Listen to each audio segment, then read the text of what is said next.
prepared. He's so talented. Hi, everyone. Welcome to episode 18, Great Pendragon Campaign Prologue. We'll do quick introductions of everyone. I'm Bob. I run the game. I'm going to kick it down to Thomas. Hello, I'm Thomas. I play Goratrix. I've got a haircut. That's basically me. Very nice. Mark. Hello, I am Mark, and I shall be playing Sir Edward of Idmiston. And Liam. Yeah. Everybody, it's me, your boy Liam. I'm back playing Sir Dalan of Durnford. We're gonna have a fun time tonight. Feast time. And our guest, Zach. Hello, I am Zach. I'm here playing the confused but mostly competent Sir Jarren. Happy to be here. All right. So we promised the feast, and so we shall feast tonight. It's a big 5-round feast. First ever big 5-round feast. And also our first feast with 4 player characters. So that should be really interesting. Well, if you count the guests as a player character, which they'll be acting like one through the feast rules. So we're cutting second-class citizen. We might be seeing a bit more of Zach if we're trying out a new time, not quite as early as we want it to be, but we're going to aim for 8 Pacific, 11 Eastern. Sure, we'll see if we can make that a thing. This night was totally my fault.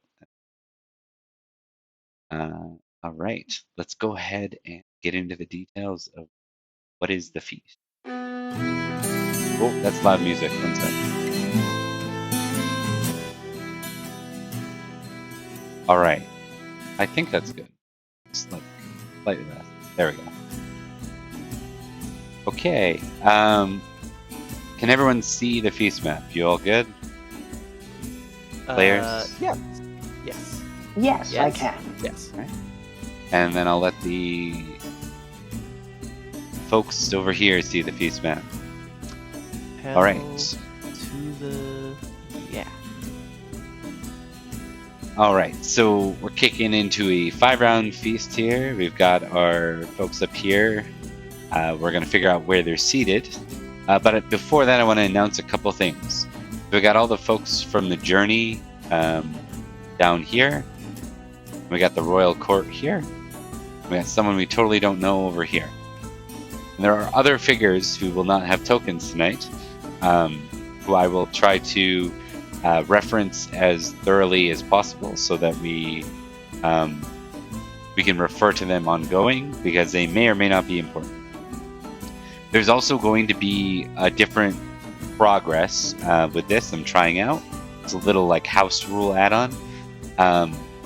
For every round of a feast from now on, I'm going to take a what is basically a GM action. A GM action is something that one of the NPCs is undertaking.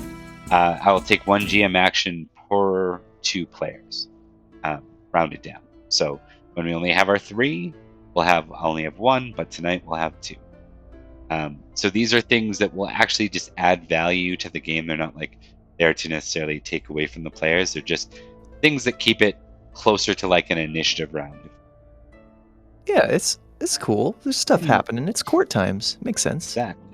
Indeed. I'm excited. All right, so I just can't hide it.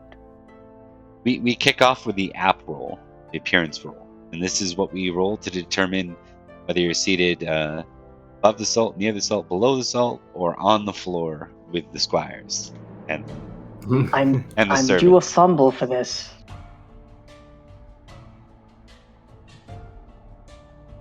And okay. Failure. Excellent. So below the salt.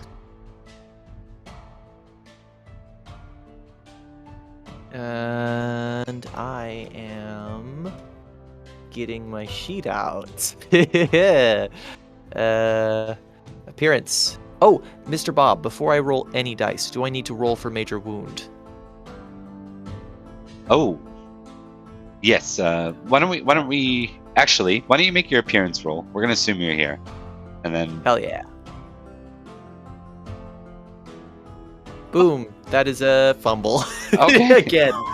Dalan's second appearance fumble. You are on the floor, A sir. fumble No, means he we're rolls always again. reading. If he Oh, yeah, fails, yeah. he's on the floor. That's true. So please roll Good. again. This is an outrage. This is one of those things where everyone thought you were too wounded to show up. So your seat's Yeah. not here. And no one Yeah. like your. So it would. I imagine your friends prompted you to rest. Like. Oh yeah, I You're imagine the only person who is forcing Dalan to be here is Dalan. Everybody else is actively trying to keep Dalan in bed, but Dalan is refusing. Okay, so I got a second. believe I got you a are second far too success. injured. So So you're just below the Uh, salt. yes, correct. Yes. You would normally be near, but it's one step down. Or wait. Bummer. Yeah. You're below the salt. So if you failed again, not critical failed, but failed again, then you'd be one step down, which would put you on the floor. Yeah. All right. So we have Edward near the salt, Jarren near the salt, Goratrix below the salt, Dalan below the salt. I got that right? The grievously injured people are below the salt. Right? And are any of We don't wanna your get 4 salt in logos missing for you? Like, are your nameplates visible for y'all? All of us but Jarren. Jarren's is not? I have everybody except for Jarren. That is correct. And this handsome fellow right here. I forget. There's like a... You gotta in the token section. You gotta go to the nameplate and show everyone. There should be like a section next to the name. show. No, it's tooltip. I'm gonna eat so much ham to spite the people that told me to stay in bed. That's the way to do things. A true knight does not sleep when there's ham to be had. There's ham to be had. I'm gonna go ham on that ham. All right, so Look, this is... gluttony is apparently a sin, but sorry, you go. No, I was just saying this is way too epic a music, so I'm gonna cut her back. It's like us riding over a mountain, about to quest for the Holy Grail. Let's go with relaxing medieval music. I think it represents Sir Dalan and Sir Goratrix's struggle to get out of bed in spite of their wounds to eat a bunch of ham. All right, I will. I give up. I know it used to be really easy, but they keep changing the interface, which, by the way, is a bad thing to do. Roll20. Stop changing your interface all the time. It's a terrible move. So we'll just leave Jarren there. The audience can see who Jarren is. Yeah, we know who he is. He Yeah. needs no introduction as he puffs out his chest. All right. He'll provide one. So let's start just at the beginning, like as everyone's coming in. So keep in mind, this is not in London, right? You folks were heading to... I'll just pull it up here real quick. You're heading to another county because the King's Court moves, right? Depending on where he'll be seen. Tribute? Something like that. Which is near Huntland, which you guys, you know from Humble Creek. That's where you were for Humble Creek. So it's actually, Yes. you rode north. That's where you got jumped by the Saxons. Ooh, sorry. Sneeze. All good. I'll try not to blow my nose tonight too. By the way, I'm sick, so I'll try to mute. If I don't, you can dock some points off me. I can lose some honor for that. I'll hold you to that. All right. So, why don't we go ahead and do some intrigue rolls, everybody? Ooh, My Sir favorite. Jarren is very good at that. Just watch this. Thought so. Oh yeah. All right. Failure on my end. Bad expected failure. And let's see if I'm in clutch. let's see if your boy can wrap Come this on. up here. Where's my sheet? Oh, it was right in front of my face. Bam. Oh! That's wonderful. I love that. I love that. It's That's definitely the great. injuries that's happening. That's it. Walking into the lion's den and not even knowing, that's us. Ooh. Okay. 2 fumbles in a row. Ooh, how are we gonna play that fumble? There's something interesting that we can do there for sure. No, if we were playing D&D, you'd be very lucky right now, but it's just the wrong game to roll high. Just the wrong game. Picked the wrong game to stop sniffing glue. Wrong day to quit amphetamines. What's that from? Is that Airplane? That's Yeah. Airplane. Airplane. Yeah. I just recently saw that. That's why I was laughing. I was like, wait a minute. It's so good. Great movie. Yeah, because it was drinking, right? You just escalated it, smoking, drinking, and then methamphetamines. Yeah, Is that what it was? Yeah. Exact. That's the run. Yeah. I love it. Okay. So we're gonna say that Dalan, it's only your force of will that even has you here tonight.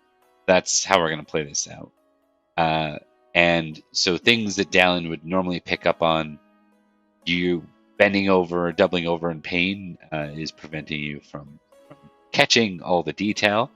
What we're going to say is that normally where you'd be able to slide in and catch some gossip from some of the help, some of the aid, you go over and you actually spill a cup of wine as you kind of double over. You kind of put your hand on the table and it slides the cup just as it's being poured. And there's some fella there. He just looks up at you and kind of backs off from the wine as it kind of falls on him. He just looks at you, glares. He looked like a pleasant enough guy before wine just got dumped on him. Bad first impression. Yeah. Yeah. And then by the time that happens, the aid that you're kind of, slithering your way towards to go and sneak and find out what they're talking about, they catch their attention turns to you and they quiet right up because now there's all this attention around them. 1,000 apologies. I must have slipped. All right. There are a few, there's various young children here, right? There would be at some of the feasts. At least for the first part of them. And I'm just making a note of that because I'm not giving you anything else with failed rolls. So, yeah. There are small people here. All right, so How do they get that tiny? let's go ahead and kick into round 1. We're going to start with Edward. Edward, Okay. is there any anything you want to check first before you decide your action? Are you curious if anyone's here? Is there anything you want to know? I would imagine that everyone that is currently on a token is here, plus others that don't have tokens. Yes, it's a very big feast. You also know that Uther's entourage is here with him. Prince Madoc is here. Yeah. And Sir Bernie Pants. Yes. Yeah. I imagine there would be like a brief moment of like Edward nodding to Prince Madoc as like an acknowledgement that he sees him and that he's like I'm here, you're here, good to see you. Okay. Probably waiting for a moment to try and approach him, but I don't think it would happen immediately, and that's mostly because I want to draw some feast cards and fuck my shit up. Okay, fair enough. Why don't you give me some feast cards? Let's go. You can So I pick get 2 with your. Right, so Oh, fun. Ooh. why don't we read them out for the gang here? Okay. Emergency. A guest sitting next to you begins choking on a piece of food. And fairy Dalan's tales. Oh, yeah. Dalan is the person choking. That's the fumble.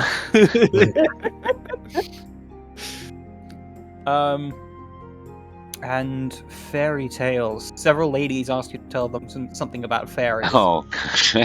I'm not doing that one. I think it's pretty easy. No, I imagine your fiance comes up and goes, "Now I know how much you love it." All right. I don't know if it's here, but All right. So you're gonna well, try. I'm gonna choose emergency. What's a failure? The fumble is pretty bad.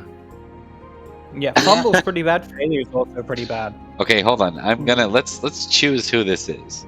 I'm gonna do this randomly. So is it even it's someone you know, odd it's someone you don't, someone you know. Okay. 1 through 5, it's somebody that came with you. 6, it's not somebody who came with you. That rules out the Count, who would probably be not sitting next to you. He would be sitting above the Salt. So that leaves 1, 2, 3, 4, 5, 6, 7. I think we have to spare the player characters, or do you folks think player characters should fit?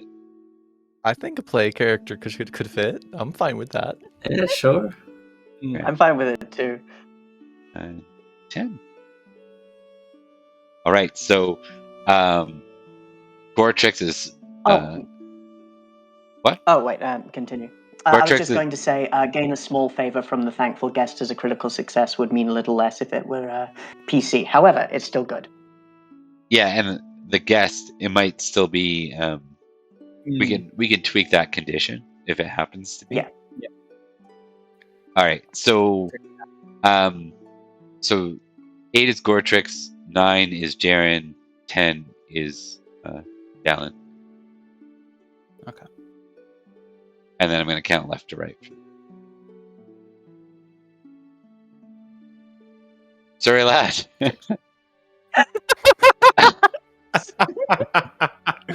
Oh, of course it is. All right. No big deal. Perfect. All right, so you can make your roll here as Elad All right. starts choking on his ham. Sounds bad. Yeah. I really hope I don't fumble, because that would be really, really bad. All right. Just dies.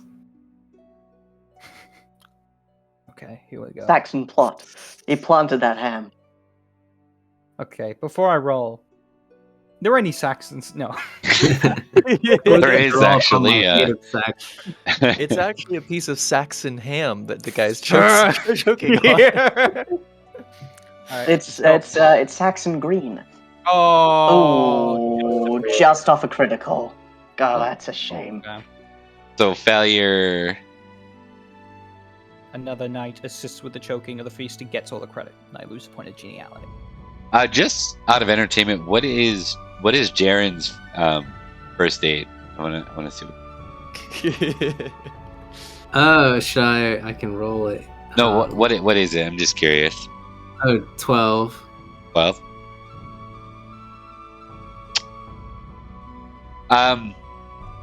No, I think it'd be more entertaining if, in this case, if it's a Mig, Sir Mig's just like, good God, man, you're gonna kill him, and he pulls you aside and then gives him the Heimlich once, and out comes the food. But it's more like he probably doesn't know the Heimlich, so he probably does it on accident almost. Like, I don't know, how far back does that go? Like, probably just punches him in the stomach as hard as he can, or what? You just hit him on the back as you bend him over. Dumping him on the You back. hit him on the back, yeah. Yeah. Mm. Make this comical, yeah. So That was, yeah. a Mig just like pounds him on the back a couple of times, and out comes the big hunk of ham.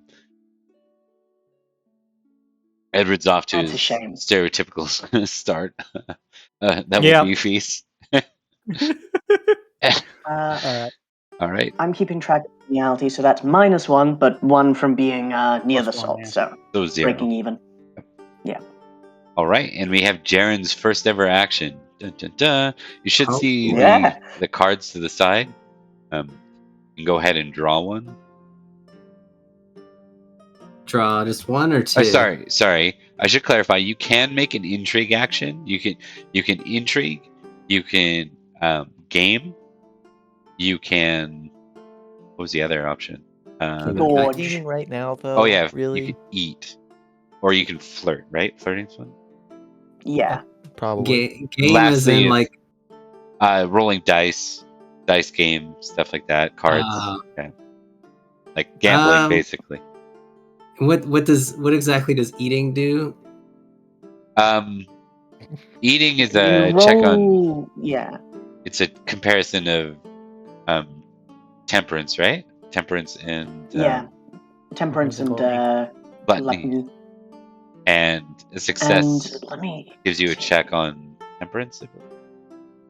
Pull that up. I'll check, in fact. Did I leave those rules for you guys, or did I give you the book? I gave you the book. I definitely have a copy of the book. I'm just gonna do the cards. It sounds more exciting as the first time around. I mean, Sir Jarren has a thing to do, but he's not overly worried about it because he's stuck here and not doing knightly things. Yeah, I feel like temperance is going to be one of those things someone specifically does if there's a good reason for it at some point. Otherwise, it's probably going to be ignored. So, cards makes good sense. You can go ahead and make your roll. Or not your roll, your draw. It didn't do it. 2 cards. Oh. Oh yeah. So Jarren will only have 1 card because his honor is not at a certain level. You can probably just pull it right off the top. Okay, there we go. So we have great deeds. Several knights ask you to tell of your great deeds. So this must be about why you were knighted on the road, right? So that's a buzz locally. So some of the knights gathered are like Sir Jarren now, right? Please tell us. We heard rumors that you were knighted by the Count on the road. That is a rare sight. I was.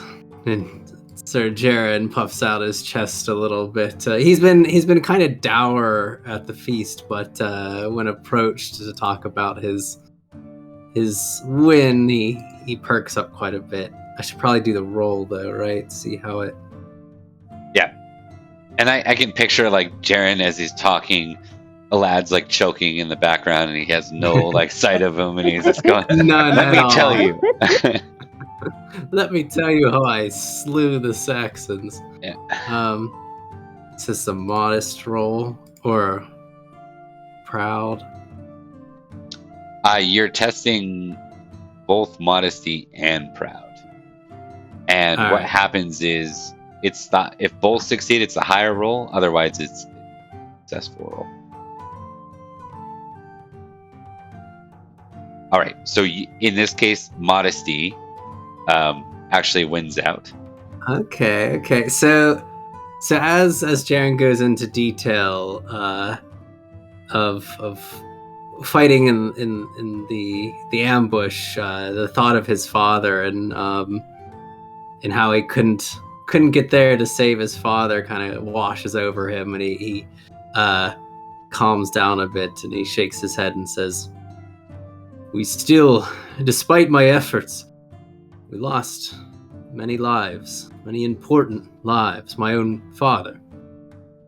It's a shame, really, but we did what we could." There seems to be a lot of interest about this, and there's actually like one of the ladies that's listening like tears up a bit. You can see the passion on Jarren's face, and kind of watches the color fade as he discusses it. At that point, they all pat you on the back, and one of them offers you your wine glass back, kind of thing. It's a good moment, and it's a little unlike Jarren to not go overboard with that.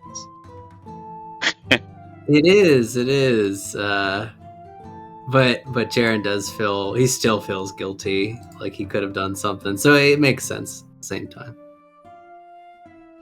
All right. So that is your round, sir. On to Goratrix. I first have a question before we begin. Yes, sir. How many 12 p.m. at Sundays have passed since the last session and now? Because I would have regained some hit points. 1. Actually, hold on. Afternoon, is that what it is? 12 p.m.? It's Easter Yes. Sunday right now. East. Oh, Yeah. Perfect. In that case, 1 or 2. It'd be 2. I regain 6 hit points. There we go. Feeling a little better, Goratrix looks around. He's as nervous as he is about the potential for bad things to happen. He's also perfectly accepted A, his mortality, and B, his inability to suss these things out before they happen. So Goratrix will, in future rounds of the feast, like to speak to some people. For now, though, to borrow from Mark, I'd like to fuck my shit up. I'd like to look at feast cards. Right, let's do it. Woo! Get it. Alrighty, let me draw these 2. Christian Blessing. Oh boy. Dangerous Game. Christian Blessing. You receive a blessing from a holy man present at the feast. Gain an additional 1 pound from an exceptional harvest next winter phase. That's good. Several young knights play a rather dangerous game with knives. They ask you to join in. I mean, come on. The only reason I'm not going to automatically pick Dangerous Game is because if I take 3 damage, I'll fall unconscious. Just wear a gauntlet. Just like accidentally cut himself and then go. It truly That is makes a it 3 dangerous liters of game. blood. Yeah. Yeah, truly. I think I'm gonna go for Christian Blessing because my house has gone through some issues in the previous year. Okay. You know who I think this might be in the Prince Uther's accompaniment. That is me trying to breathe and talk while sick.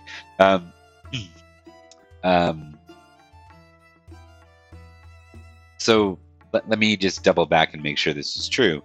The last time you had a positive interaction with a priest, was it not at the King's Court?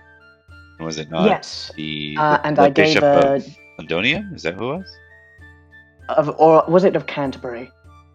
Yeah, Bishop of Canterbury. Yeah, it was the Bishop of Canterbury, and I had donated money to him and discussed stuff about the nature of, I think, feasts and how it might bring some to sin.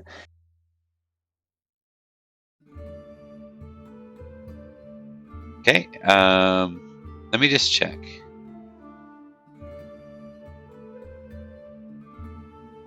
Do you have a name for the guy?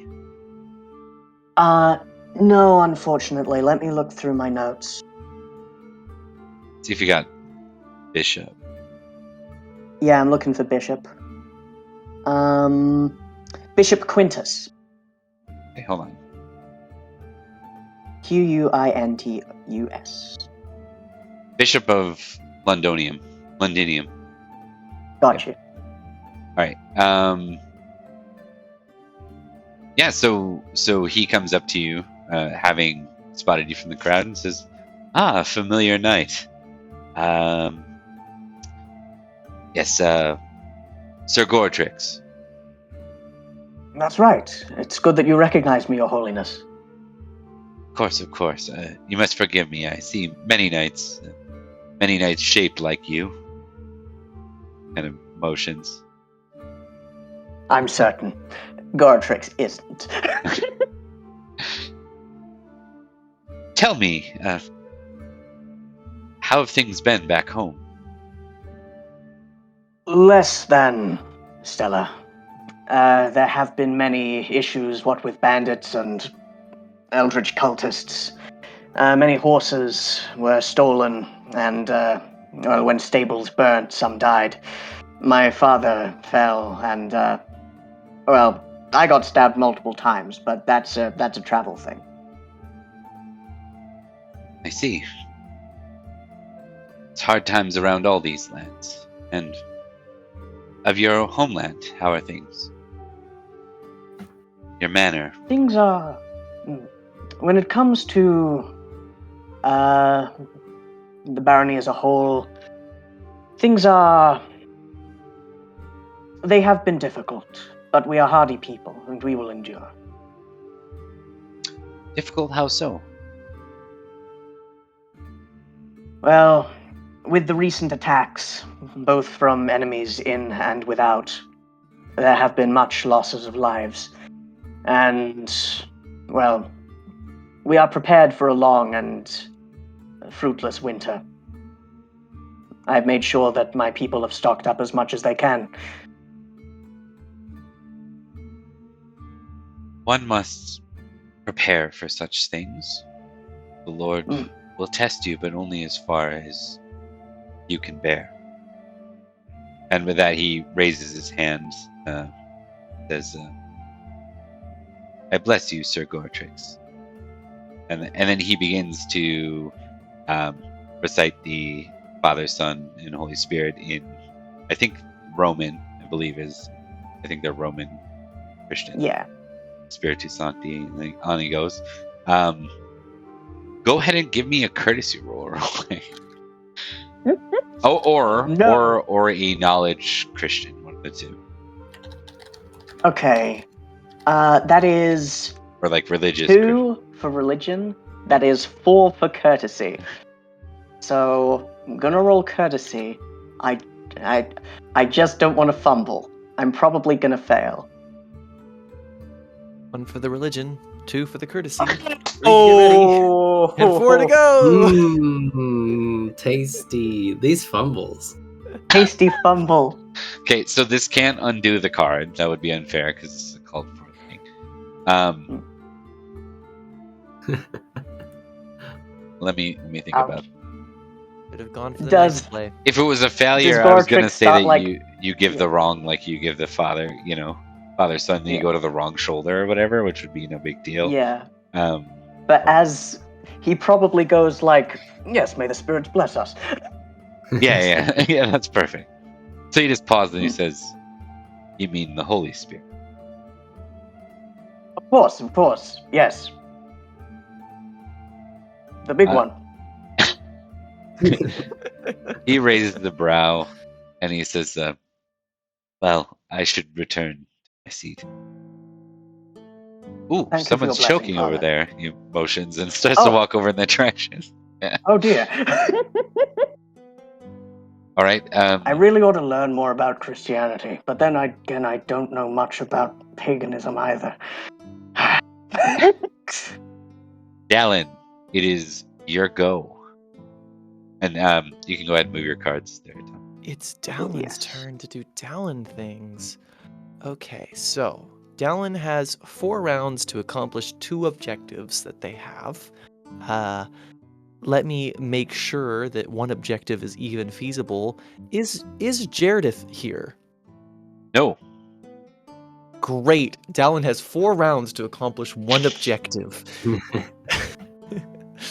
Actually, I'm going to bring it back up to 2 because I find it rather strange that he is not here. Anyway, okay, so Madoc.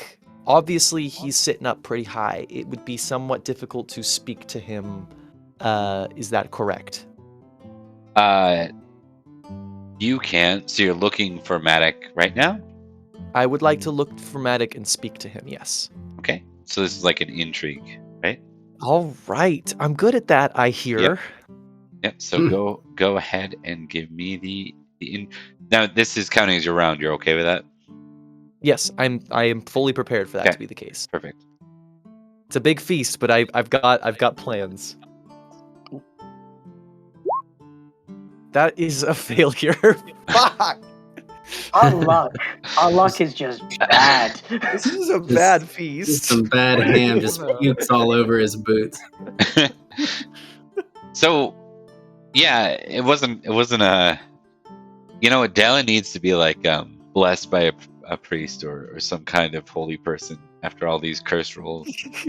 So can be a pagan person. That's all right. Um, I've got 3 more rounds to complete one objective. I'm good. Basically, I'm good. you know, it's a feast. I was about to say a thick feast. It's a feast full of people. Hard to see through the crowd.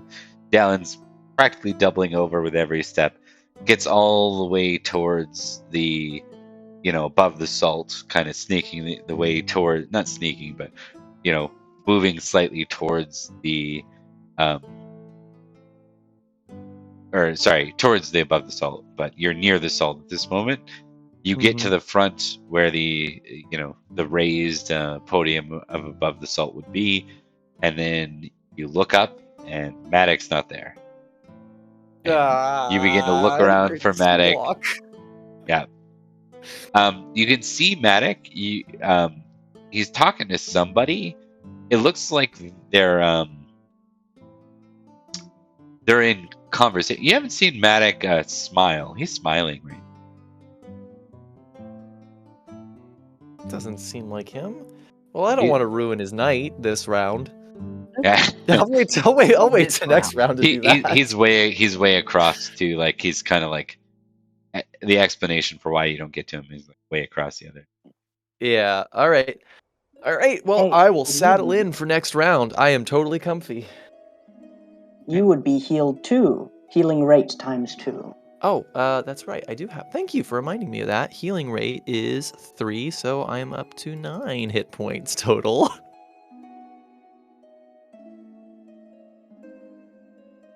One sec. God, we're held together by thread and duct tape. I'm real disappointed you didn't play Five Finger Fillet. I think that would have been real good. I had a 1 in 1 chord. Yeah, I had a 1 in 4 chance of succeeding, and if I failed, and I would have had a 33% chance of straight up getting another major wound. Also, honestly, And without if rolls, I hit my fingers, the blood will soon come out. But all the same, I play this game because that's what it's all about. also, you would have botched on that roll because in the next roll you made. Yeah, it would have been the next one. It would have Would've hypothetically really bad. been 20. Yeah, done double damage. Which Crit against yourself. might have killed me. Goratrix yourself survived in the eye. several wars only to critically maim himself at a Yeah, feast. Five Finger Fillet. Playing Can never Yu-Gi-Oh! sword fight again. Most dangerous game, Yu-Gi-Oh! Okay, so that's round 1, I think. That is round 1. So at this point, you see that Prince Uther is standing with a boy, can't be older than 4 or 5 years old. Beside him is a woman. You guys can feel free to make recognize rolls. I'll give you 2 each. First one is the boy, second one is lady. Oh! What's happening? 2 successes on 4. Jesus. Okay. So who With recognizes the boy? That's the first roll. Out of the group. me and Oh, I got Jarren it. critically. He's another squire. He's very young. Could have been. It could have been the critical squire we needed. One sec. It's got to pull something up here. Liam, have you rolled? Have we lost Liam? No, I'm here. No, I did not. What am I rolling here again? You recognize checks. Recognize. Oh yeah, I'm bad at that. Is Roll it for two? the Oh, I challenge. get it! I fucking Yeah. get it! We're all getting this. Is it 2 rolls? I or didn't get just one? shit. Two Yeah, rolls. you It is didn't, you 2. didn't Okay. get shit. I Sorry, thought 2 so. 3 of us got this. We All know right. that kid for some reason. I got one of the two. That kid's just very recognizable.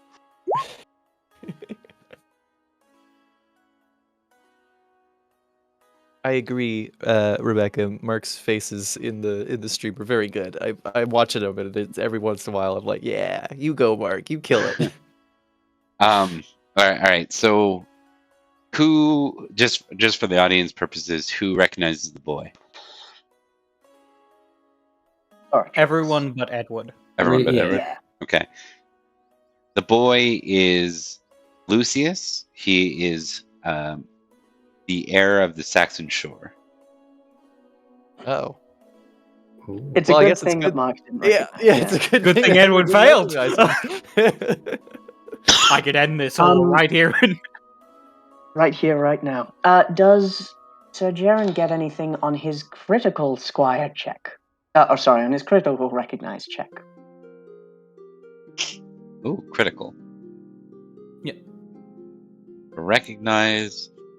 We'll say that the way Lucius is presented today, something formal is about to happen with him. You can tell. And to make that useful, you can have a moment with the squad if you want. I figure people are gathered back around. It's sort of like what we tend to do is have you guys reconvene when it makes sense in between rounds and go on to the next round. Okay. Do we want to sort out the second recognize before we get together? Yes, sure, absolutely. So the second recognize, who succeeded at that? Goratrix. Just Goratrix? Just the one think lad, just actually. Goratrix. Yeah. It's just someone you've happened to meet before. It's the Baroness Pomponia. That's all you know her as. Baroness Pomponia. Pomponia. Of course, Goratrix, convicted man whore, would recognize them. Yeah, there you go. Yeah. You haven't been right, convicted gotcha. yet. You haven't been dueled to the death. That's a good point. You're- Alleged. You're getting there, though. Alleged. 'Twas never proven. All right. So, as the crowd goes silent, there is an opportunity to whisper. There are whispers going on as the king readies to do some kind of toast. So we'll let the four of you fall in together with this.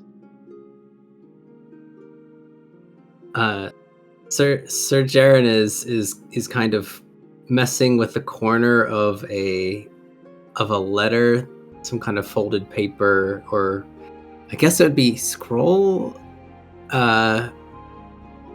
What's is vellum? Okay. He's like messing with it in his hands absentmindedly as he's looking up towards the boy. Seeing the group here, he glances to them and back and says, I didn't know that we were housing the heirs of the Saxons. It looks like something formal is going to happen as well. Yes, that's What? Lucius or something. Oh no, says Goratrix as he looks towards Edward. I love this because this is something I could see Jarren taking this way. So we're gonna leave it exactly as Zach put it because that's perfect. Keep going. Sorry. I'll make a note of what it actually is in a second, but I love this. I think this might be a note. No, I think I need to interject because then I'm not sure everyone would not know this, but I could see Jarren being young, kind of figuring this out. So he is the heir of the Saxon shores. He is the heir of the Saxon shores prior, like he would be the one to claim the shores of the Saxons on behalf of Logris, on behalf of King Uther, right? So he's like the displaced heir, would be the better way to put it.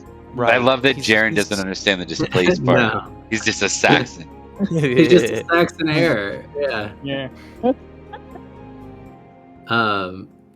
Jarren looks there's like a small smile on his face, amused at what's about to happen. Any other input from you guys, or should I just go ahead with the.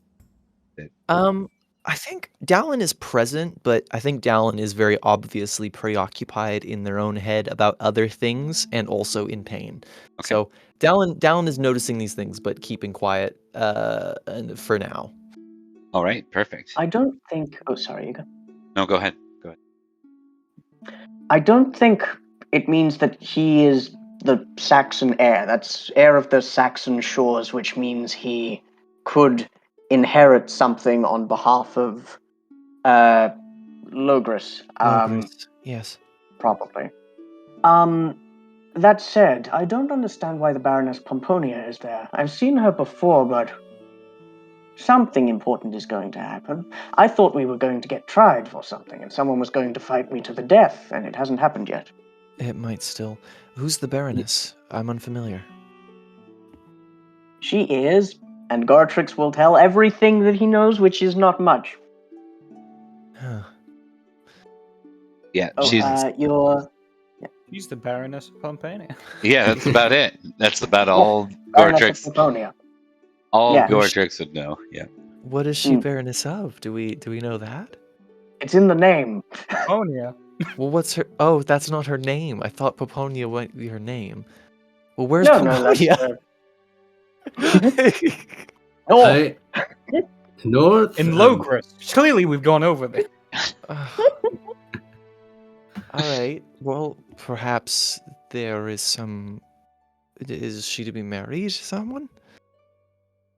I'm uncertain. Beats me. I think It's that's always possible. that's a perfect bridge. So at that point, the king, little bell is rung, and the herald says, King Uther would like to give his welcome to the guests at this Easter's court. And with that, Uther says, everyone, welcome.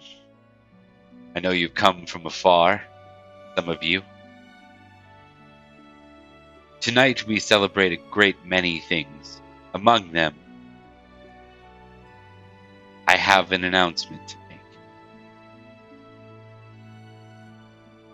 I imagine tonight will be full of knighting. But for now, there is one above all that must be knighted. Lucius, a 4-year-old, steps forward. Take a knee before your king. Ooh, okay. He's that small, huh? All right. The boy. Goratrix takes a half step away from Sir Jarren. Sir Jarren is not happy. It is all over his face. The boy takes the knee, and they go through a very shorthand ceremony, kind of even more shorthand than what Jarren just had, like the roadside one. This is very catered at getting good answers from a 4-year-old without losing their attention span. And some of the ladies in the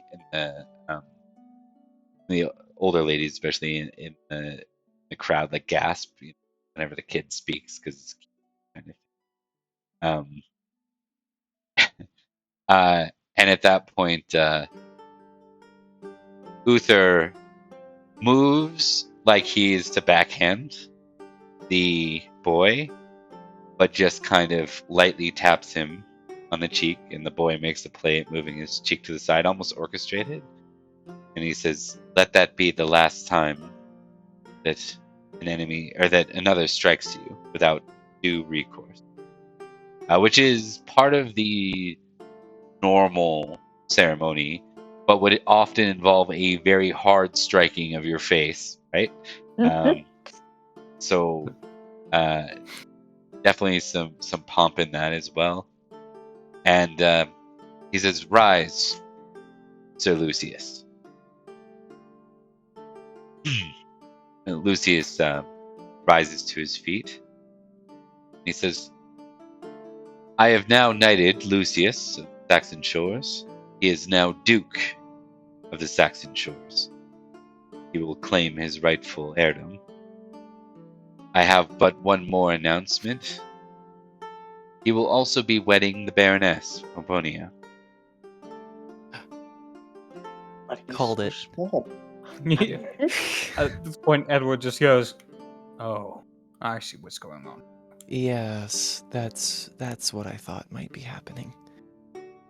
Jarren drinks wine very loudly. But by the way, this is unheard of. You've never seen or heard of anything like this, creating a lot of buzz and whispers. And then They arm him. there is. He's- Oh, sorry, go ahead. No, it's all good. I was just saying random stuff.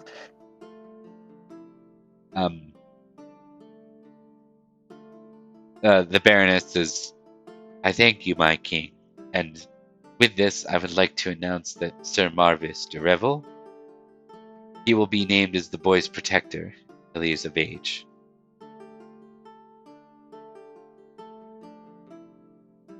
There's something to be had about what all this means. This is some kind of... There's a deeper play here.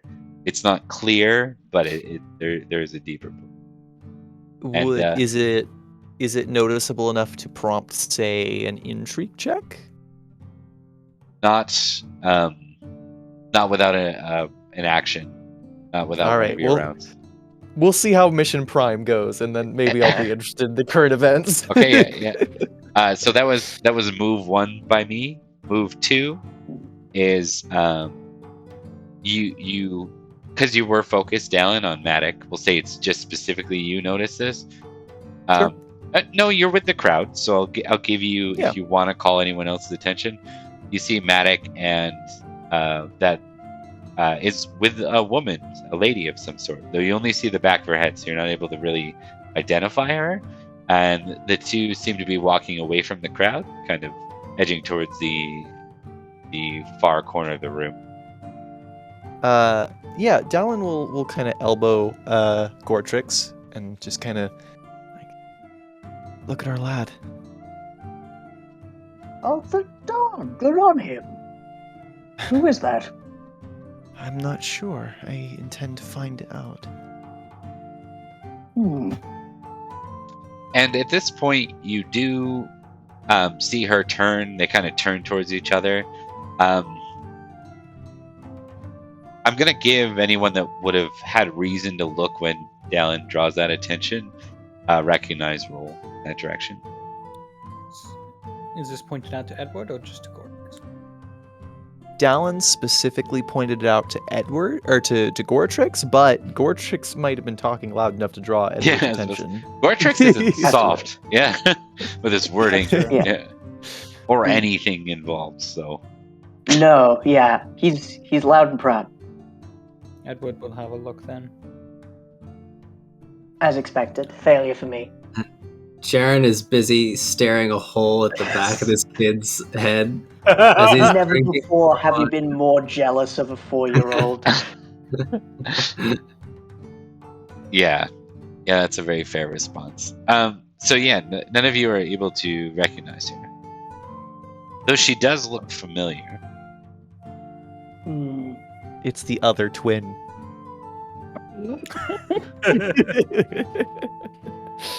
All right, round 2 then. Interesting. Very Round interesting.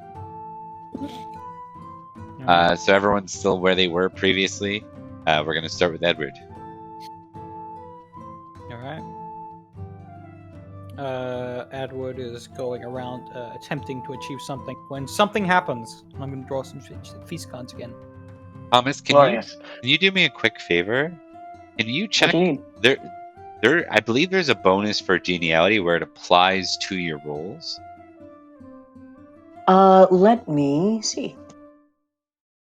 I forgot to. I made a note of that, and then I just looked at my notes. I'm like, oh right, it was another thing I was going to check before the big feast because I think it gives you a bonus to certain rolls. Okay. Only your current. At the moment, geniality. I already- Yeah. So not a big deal yet, but I just want him to. Which book would I find this in? I'm Book not of seeing Feasts. anything in Book of Feasts.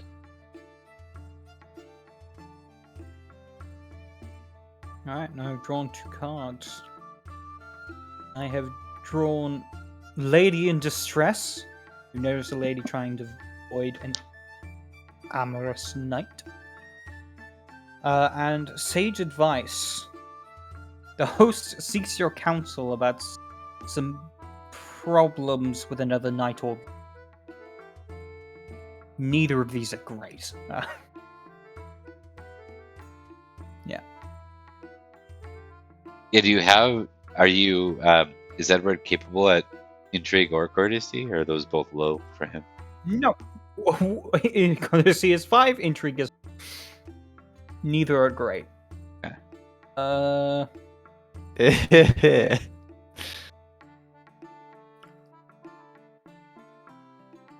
Oh. Now I'm tempted to do Lady in Distress. I might get to challenge. Oh. Is Mark cutting out for you guys a little bit with his words? Oh. Just me. A little, but not much. Yeah, he's been pretty clear to me. Is this Oh, like the now it's last worse. word or two I'm losing? Yeah. Alright. No, that sounded fine. Is this alright? I might just have to speak up. Yeah, that sounds It good. might have been a sound thing. Yeah, it Alright. just seemed to be cutting out like the last, like you would make a statement and your last couple words would fall off entirely, but everything else is clear. Okay. It might just be I'm being a little quiet. Okay. Okay. So yes. I think I'm going to choose Lady in Distress. All right. Geniality modifies appearance and any courtly skill to a maximum of +/-10 modifier. All right, I got a couple ideas for this one. Let's see how this goes.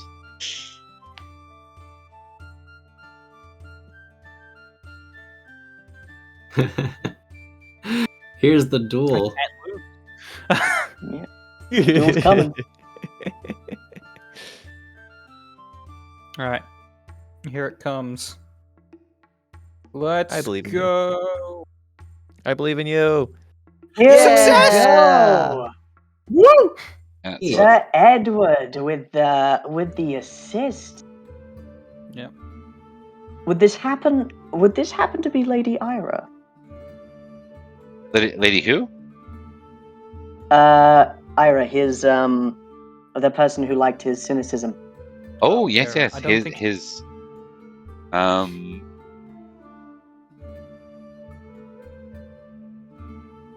See, this is a royal court. I see no reason why her and her uncle aren't here. Cool. I think so. Alright. All right. Cool. There she is. Oh, I think I have a different icon for her down here. Go. And Dulois is her uncle. Ah, yes. You are welcoming in Dulois with for Dalan here as well. with Yes. with this move, but that's entertaining, right? Hell yeah. Let's do it. Let's do it. We love some drama. Okay. I can't think of like a good knight that we've met yet that would really be worth like worth a problem here. So we're going to say that this is someone we haven't met yet, and you're noticing him advancing on her. He's getting a bit touchy. He's talking awfully close, and she keeps backing up till she's like out of really a good place to go. What does this look like for Edward? How does he come in to save the day here? I think for Edward, it's like this brief moment that this knight is kind of talking to her, getting a little closey, getting a little handsy, as he feels a strong hand on his shoulder, just gripping him. And as he turns to see the stoic, sharp features of Edward, saying, "I think the lady would like to be left alone." I see. Well, if I took her for a maiden, Is she your wife, then?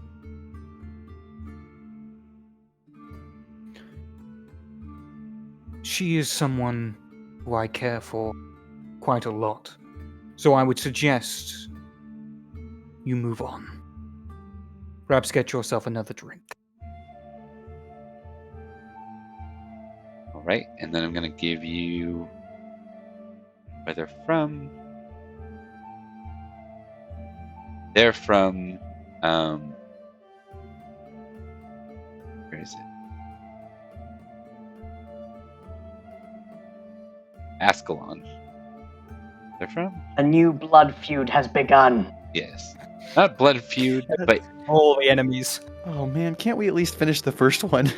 he sees the look in your eye, and he just nods and says, raises his glass and says, "I meant no harm, lady."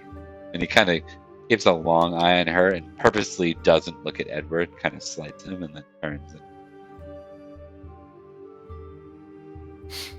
Edward just kind of watches as he leaves, staring at him, and when he's a good enough distance away, look to Lady Aria, his eyes softening as he looks to her and says, "It is good to see you this night. You are looking beautiful as always." Thank you. And I mean that. Thank you for that. Yes. And then, like, right as you're, like, getting a moment to talk to her, her uncle comes in and says, Edward! And kind of ruins the moment. So two drinks. Yeah. But you can tell that there was a sincere response from that. So that'll have some positive repercussions elsewhere, but also works out in your favor. Yay. To geniality. To geniality. Recorded. To geniality. Though I kind of wish I could have challenged him to a duel. Oh. Yeah. Oh well. Oh, Where have I heard of Ascalon before? Probably Guild Wars Arthurian 2. myth, but maybe. It's probably someone who wants us dead. It's Usually how it works out. Who can blame them? We're great. Okay, so that moves on to Jarren's action for round 2. Right, so Jarren is not going to take any cards. He's finally had enough wine, and he's gotten ticked enough at this ridiculous knighting to take the vellum letter up to. Well, I suppose he would go towards either the Prince Madoc or the King Uther, because unless they normally have people who take things, but I feel like it would be a Jarren thing to do, just to walk up to one of them. Yeah, and walk be up like, to the king and gunk. Okay, so for entertainment purposes, this is going to be the equivalent of an intrigue roll to see what Jarren does here. Because this is an intrigue action, effectively. So why don't we see how bad this goes for Jarren? We've established that Uther has some thugs. That's a fail. Is it? Mark rolled. It's 7 out of 3. Oh, Yeah. there we go. Yeah. It didn't show me Jarren's. Like, it moved, but it didn't show me. It showed me Mark's still. No. Weird. Okay, it's not a complete botch, but you go to move directly towards Uther. You're not really sure where Madoc is, and you start to move towards Uther, and this guy here steps forward. Says, "Sir Knight, is there something I can help you with?" He has his arms folded over his chest like this. Well, Jarren, his eyes was on the king, but they turned to this man, and he looks at him, almost sizing him up, but he nods with a stern look. I need to give this message, this letter, very important letter that I've been entrusted with to, I suppose, either the prince or the king. I see. Letter. Well, Sir Knight, you can leave it with me. Is it? And he kind of looks it over. It is stamped. I see. This comes from Lev Kamagus. It does. And should I should probably roll a courtesy or something, because Sir Jarren does not like this go-between guy. Yeah. Do you want to? So, what is Jaren's intention? I can get you the best roll here. Jaren's intention is to go with this guy. He knows the king has guards, like it's the king, and you don't just let anybody walking up. But Jarren wants to be the one to hand the letter. Okay. Why don't you give me either a heraldry or a recognize? Actually, give me a heraldry and a recognize roll first. Let's see if you figure out who this is. Definitely not. And then a courtesy. Heraldry and recognize. Oh, heraldry. Oh, sorry. Oh, But recognize, okay. So, you're trying to piece them all together. You're not sure who this is, but there's only one, other than Sibelius, who wouldn't play a role like this. There's only one royal bouncer that you really be familiar with, and that's Sir Monteval, or Monteval, Mr. Montevale from Montyvale? right? Is that what you said his name was? Monteval, Sir Monteval. Monteval, Sir Montevale of maybe Montyvale. Monteval. I don't. Either way, I love it. Yeah. He's known as the One. So there's Uther has thugs at court. People kind of know this. There's the One, the Two, the One, the Duo, and the Trio. This is the One. He is basically the royal bouncer. The others act as like crowd control in different ways. He has, the Trio are household knights. The Duo are like a bit more socially capable bullies at court, and the One is literally the bodyguard of King Uther situation. Okay. Well, Sir Jarren will say, Sir Monteval, I hope you understand that I have given my word, my honor, on this letter, that I would deliver it directly. Could you go with me? He looks at you a moment. Very well. You must keep a bit of a distance until I give you the okay. Of course. And Jarren nods. You kind of watch as he looks over, and he kind of looks at two guys and kind of makes a motion with his finger on his eye, and then two men approach. They look more socially capable, and they kind of move beside you, one on your left and one on your right. They say, you're Sir of Newton Manor. You aren't the one from the road, are you? The one that was knighted by the Count on the way here? Count Roderick. I am from the road. I am Sir Jarren of Newton Manor, and I have been knighted by Count Roderick on the road right after that horrible ambush, but we all made it through, most of us.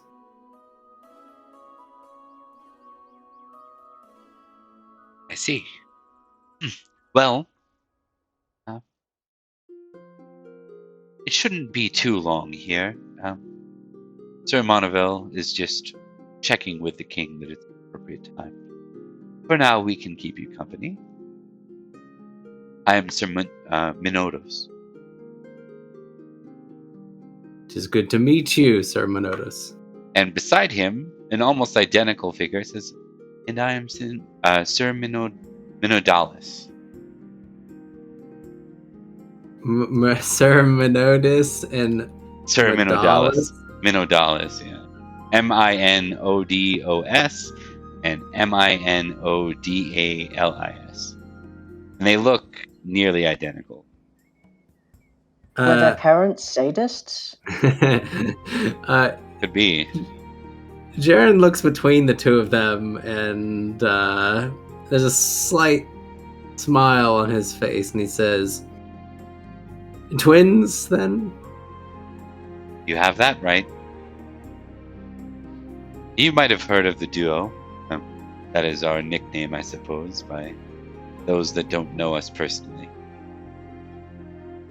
I have heard of the duo and the one, and he nods towards the direction where Monaval went. I am not sure where the trio are, but I've heard the stories. You have the reputation. Oh, yes. I'm sure we do. All good, I would imagine. We like to make sure that our guests are welcomed and both come and leave with a smile on their face. Well, I definitely appreciate the company. Delivering this letter has been a task handed down to me, and I aim to see it done. Yes, the task, the letter from Lev Carmagus, is this by any chance to do with the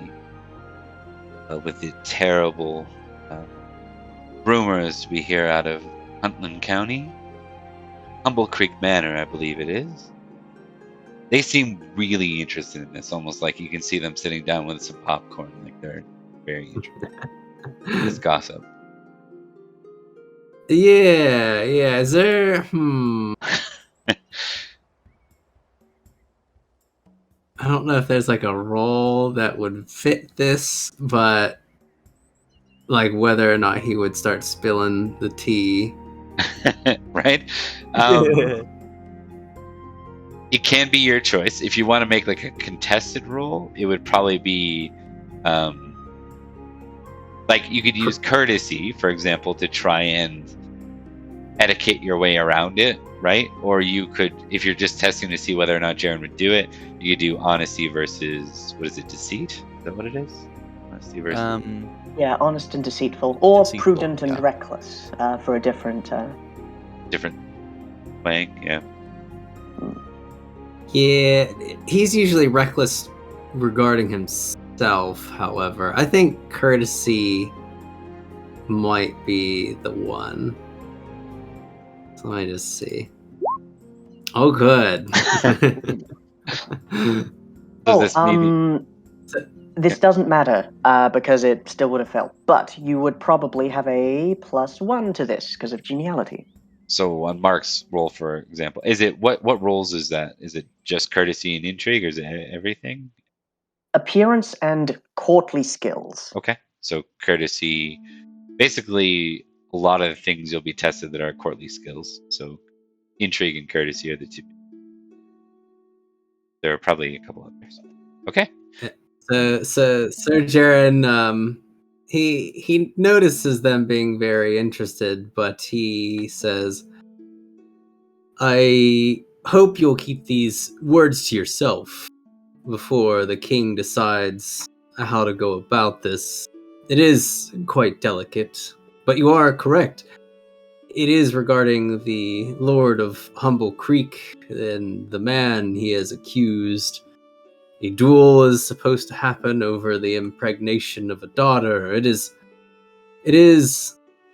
quite a story, actually, and I am excited to see how it goes." They both lean in and say, was there any rumor to who was actually responsible? Anyone claim ownership of the child, or is this duel because no one has? Exactly that. No one has claimed to have done the deed. I'm still not sure why the daughter hasn't admitted a name, but yes, one of his guests that he had at the manor, two of them were from Salisbury, and well, one is going to have to fight a duel. You can see them both looking over the crowd now, like out. Oh yeah, yes. There's many faces, many recognizable knights, notable at least. The tall one there, Sir Goratrix. Sir Edward. They go through more than that. They go through a lad, and they're like, but we know a lad wasn't present for this. It was a smaller entourage. I believe Lady Violet was present. We know Lady Violet. I see. Yes, I am still quite new at court and just being newly knighted, meeting more and more people. But as far as the specifics, I must apologize. I will leave that to the actual announcement when the king wishes to make it. Of course. And at this, you can see the one waving them over, and he's, well, it seems the king will see you now. Right? And sorry, go ahead. No, you go ahead. I'm going to say we're going to resolve the king part at the GM actions. Okay, yeah. But just to get into the rounds here. But is there anything you wanted to close with there on Sir Jarren? No, other than Sir Jarren would thank the duo for their time, and as well as Sir Maudeville for his patience. But he's definitely striding about very tall and proud to be a messenger boy for the king. That's fair. Good luck, buddy. And for role playing those courtesies, you can go ahead and check courtesy for Okay. even though you failed. You did role play it after. So all right, so we're on to the next person, which is Goratrix, below the soul. Alrighty. So, while I would like to draw more feast cards, I might on this round speak to one of the guests, either Lady Violet or the Lady of Durnford. Probably Lady Violet first. Okay. Lady Violet is here. Okay, and this is an intrigue interaction, what you're looking for? Mostly, yes. I am doing it for intrigue purposes, but also conversation. So I will roll intrigue as the ghosts of Goratrix's parents speak in his mind. Yep. Go ahead and give me a big roll. Don't fumble. I didn't fumble, but it's a hefty failure. 17 of 8. Okay. It doesn't mean that you won't get an interaction, but what are you looking for precisely? Goratrix was going there for a couple of reasons. One, to make contact with her, see that she was okay after the whole thing on the road. 2, express his condolences for the loss of her household knight. And 3, see what she knows about the whole political air going on, like specifically the knighting of the 4-year-old, like if she knows about, say, duel to the death coming nearby. Okay. So let's maybe play that out. So you find Lady Violet.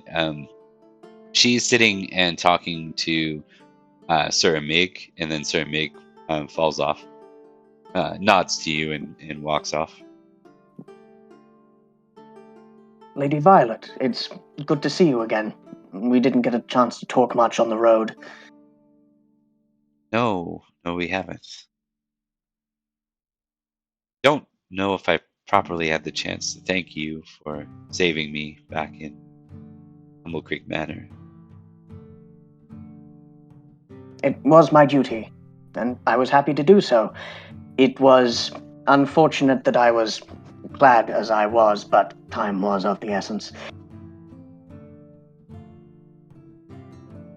Yes, indeed. I've heard some rumors about Humble Creek Manor recently. If it is... Sorry, you go. If it is the bastard Edward, you should most certainly declare such. It would truly shame your house not to.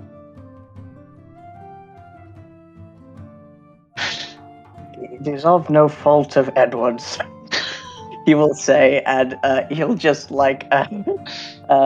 slightly face reddening, and he's just going to say, I will say no more of that. I have heard similar rumors. Right. Her demeanor changes towards you at that. She gets a bit colder. Hey. Well then.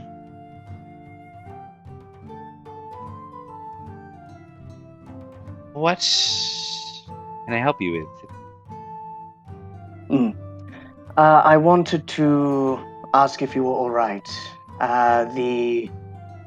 You lost someone on the road, and I haven't expressed my condolences yet.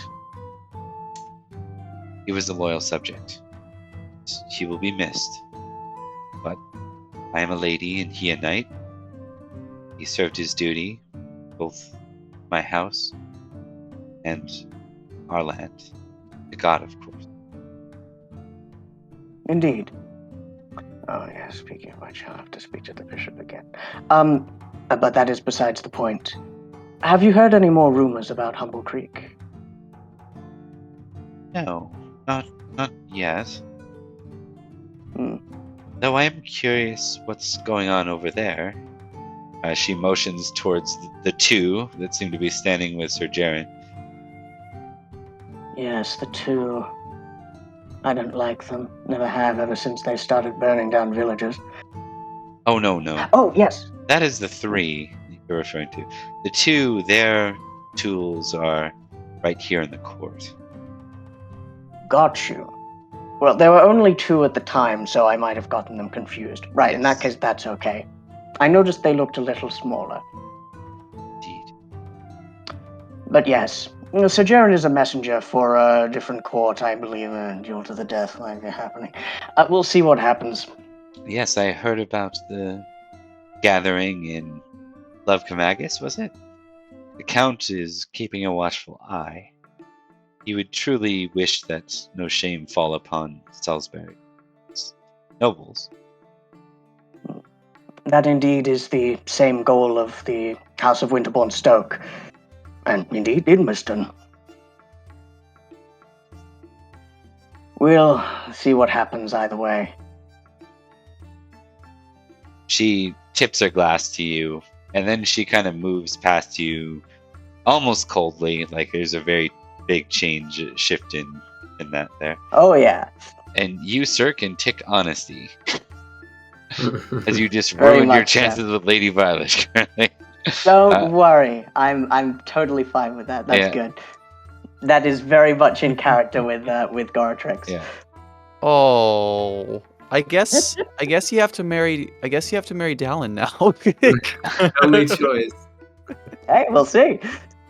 All right, we're gonna move. Speaking of Dalan, it is Dalan time. Oh, it's Dalan's turn to do Dalan things. Yeah. Dalan time, baby. All right, you're never gonna believe this, but I'm gonna try to talk to Maddox again. Okay, give me an intrigue roll, sir.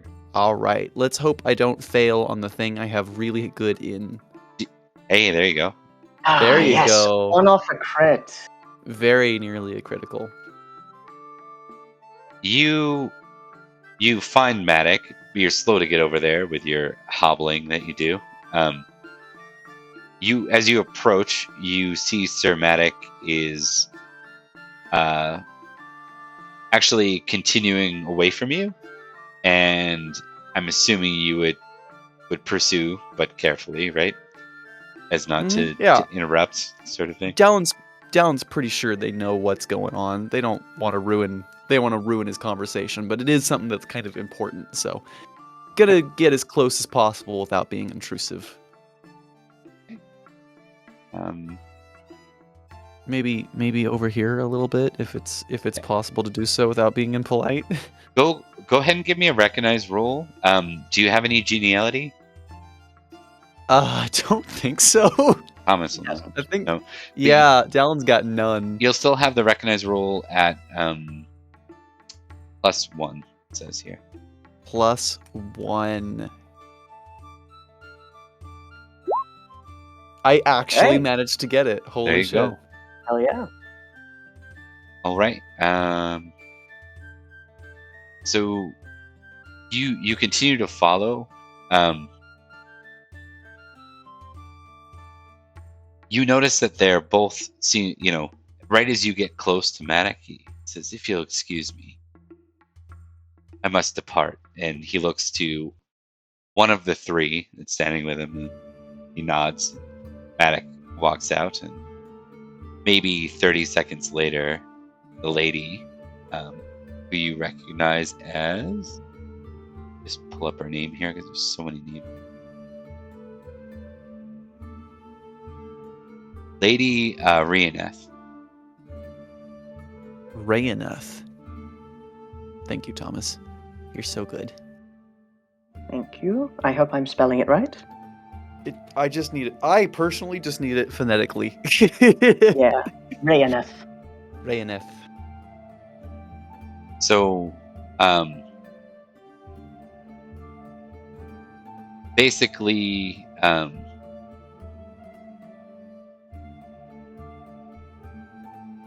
I'm just looking at my note here.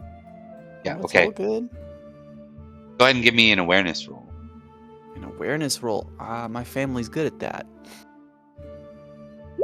That's a 6 out of 15 success. You see that someone that looks a lot like Madoc seems to be showing up in the garden not too long after. So you would have to kind of exit the feast for this. That's actually perfect. I would love to exit the feast for this. Okay.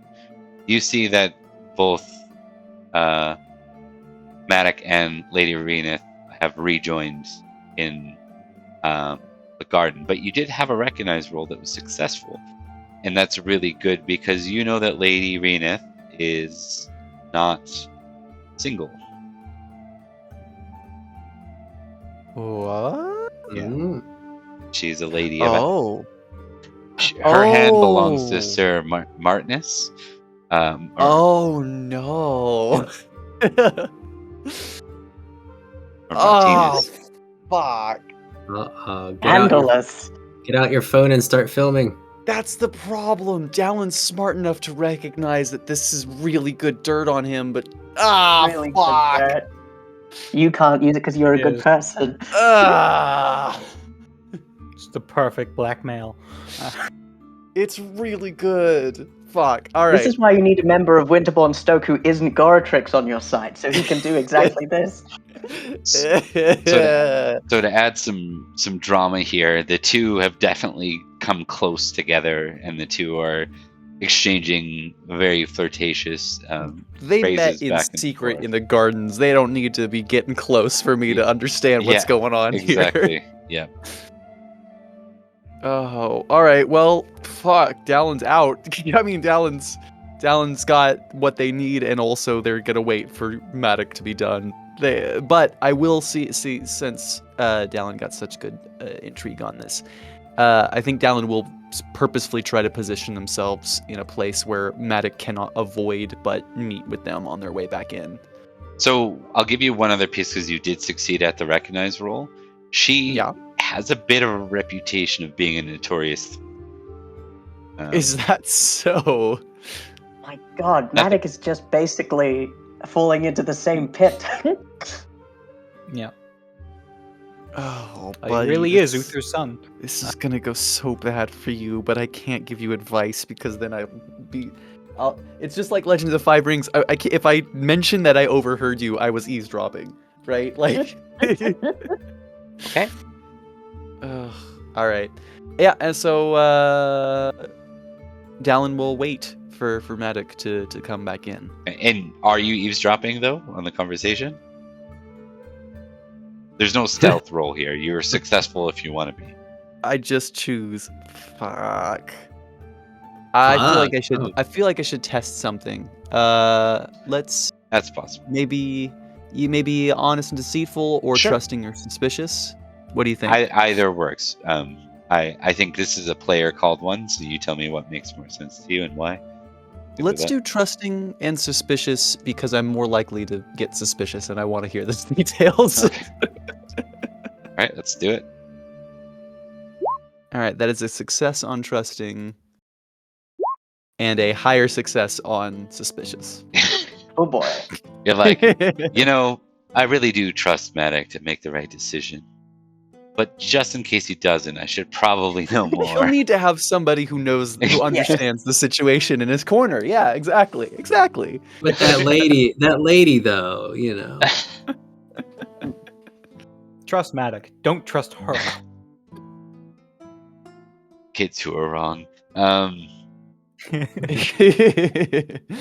right, Why yeah, can't Dalan. you be like I am? Dalan, like, perfect in every way. Dalan starts to make their way away, but then just stops after thinking about it for a second and goes, and then gets into a position where they could overhear. And I'm gonna pause it there, but before I do, you notice that basically the ladies confess to him her passion for the prince. For the prince. Yeah, Prince Madoc. Yep. Oh yeah. Sorry, Uther is still labeled prince on my screen, so I got Oh, yeah. very confused for a moment. Oops. Hold on, Um, let me fix that. Your father's such a hottie.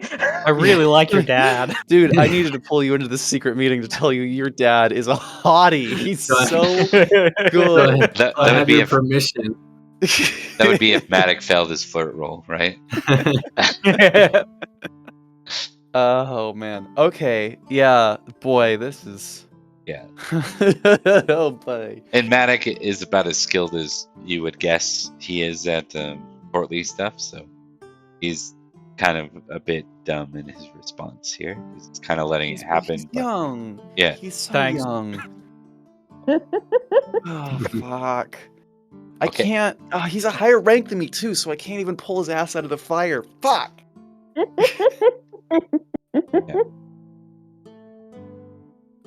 Fun.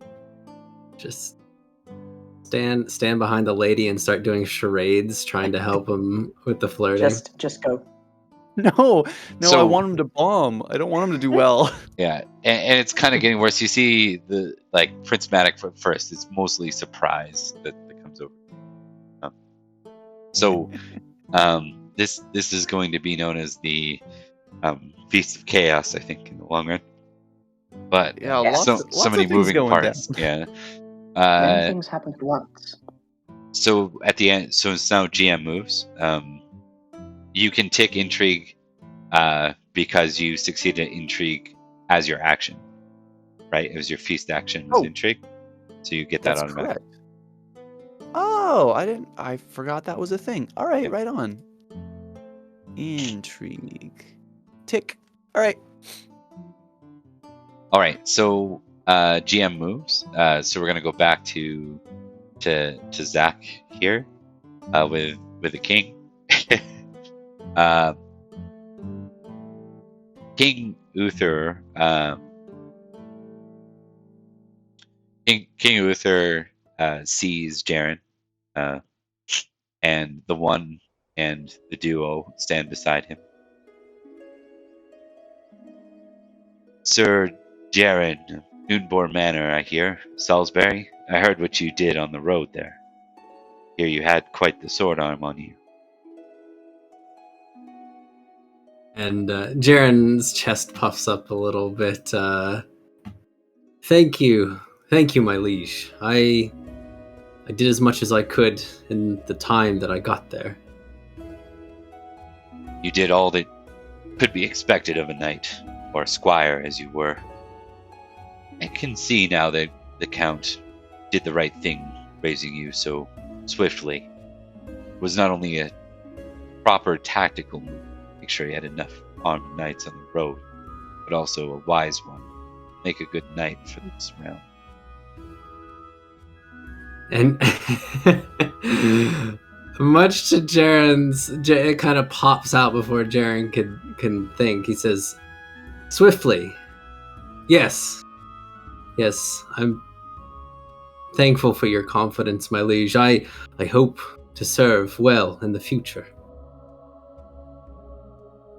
Just out of entertainment, the 4-year-old Lucius is like nearby, kind of running around, playing, and like there's a servant looking after him. I imagine that prompts the potential glare from Jarren.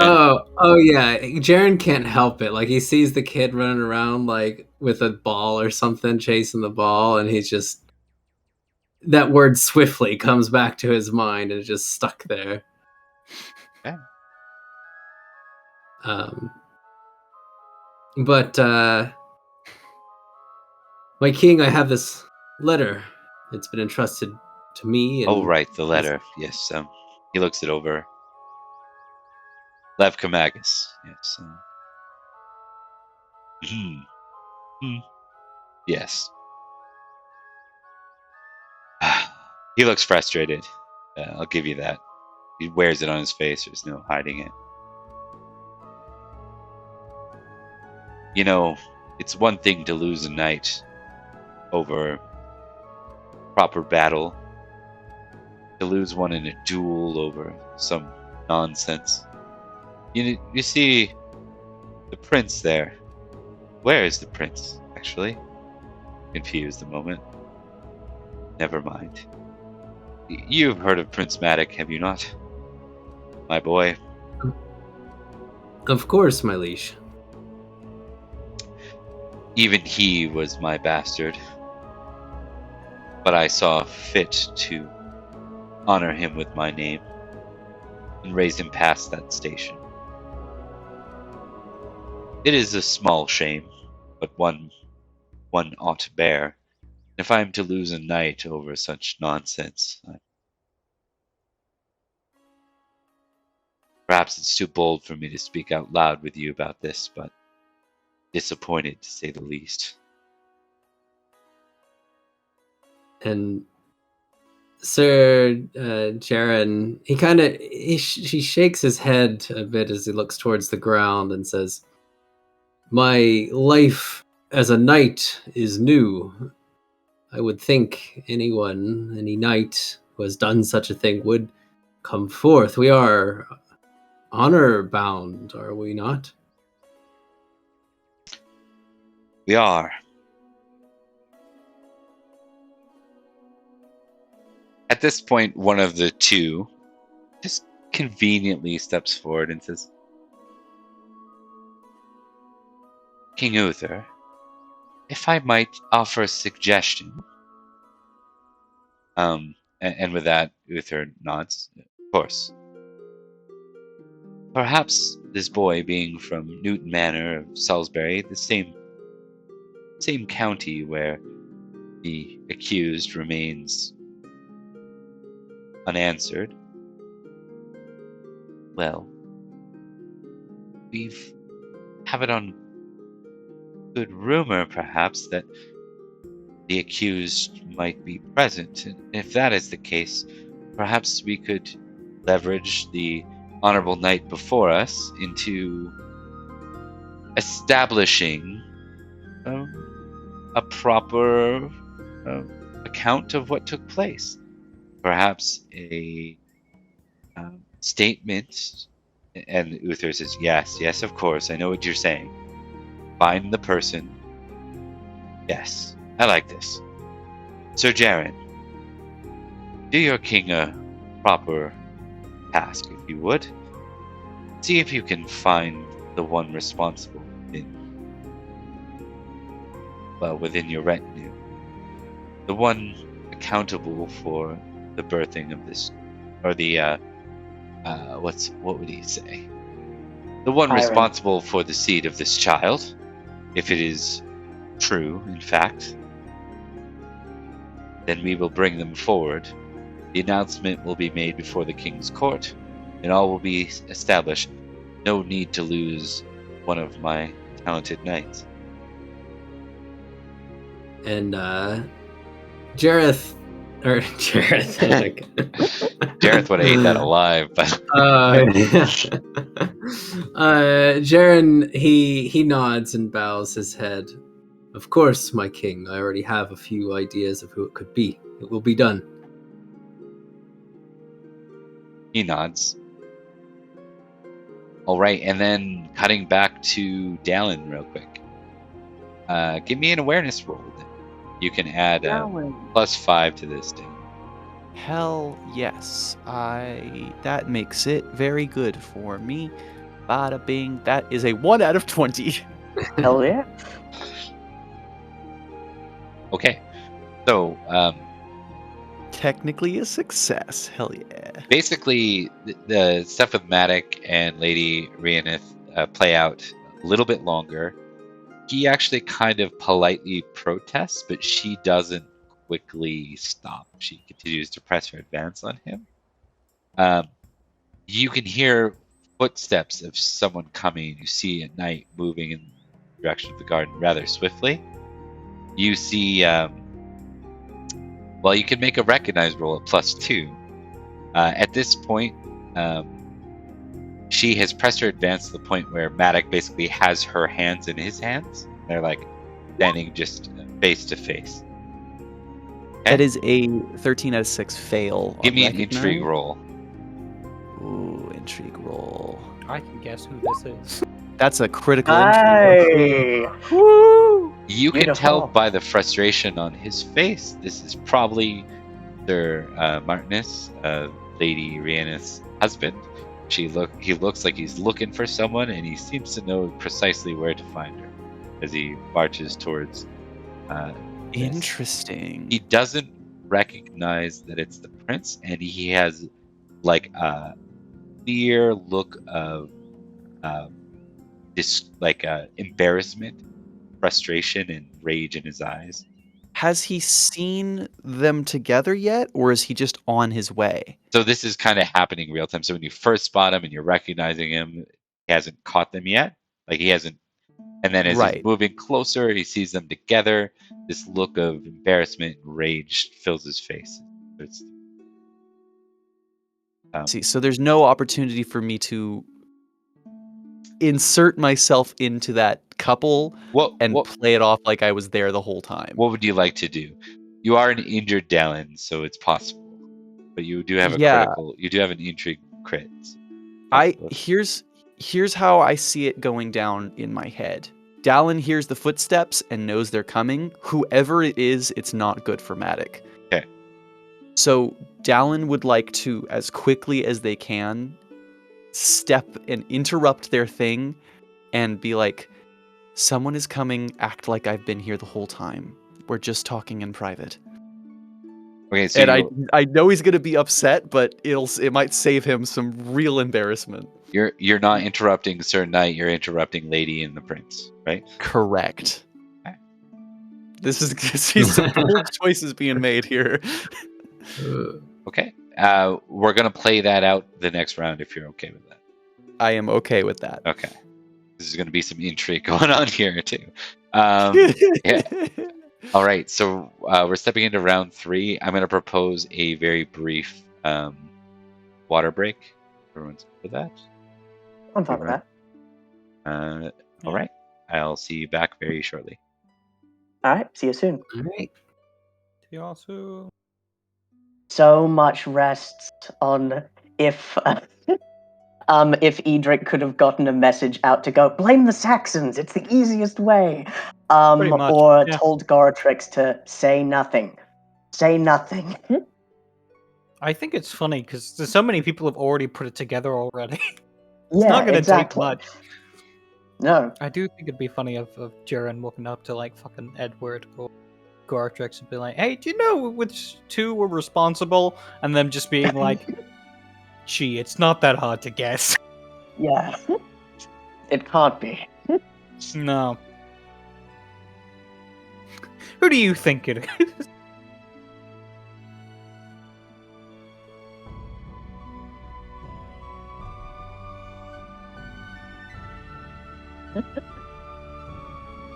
So how A lot are y'all of gifts watching being us? shown. You having a good night, everyone in chat? Heyo. Ayo, There you go. daylight come and we and want we to want go to go home. Hey, Mr. Tallyman, tally me banana. Daylight come gonna get some and water. we I'll be want right to back. go home. Day, Visa day, Visa day, Visa day. Oh, daylight come and I've we returned want. with water. Welcome. That was easy. That was pretty fast, actually. I'm impressed. How'd you manage that? Just out of frame. You had Movie magic. Yeah. Oh, look at that. Look at that. You're so fucking talented. Well, thank you. Is that the comment of Dalan to Madoc as he's just having a great time? Oh, man. So, yeah, Madoc dealing with a flirt is basically the same as Goratrix dealing with a flirt. It's just, yeah, let's do this. What bad can come of this? Nothing bad. Yeah, nothing. So what's I Go went ahead. into this, I went into this feast with a very possibly easily backfireable plan, and I have Yeah. somehow ended up in an entirely separate situation that is also very easy to backfire on me. I haven't even Exactly. done the first one yet. I went into this with a plan which hopefully didn't cause any backfiring, and I shot myself in the foot twice. But it was the right thing to do, damn it. Everyone's having a great time, guys, isn't it? Y'all. Yeah.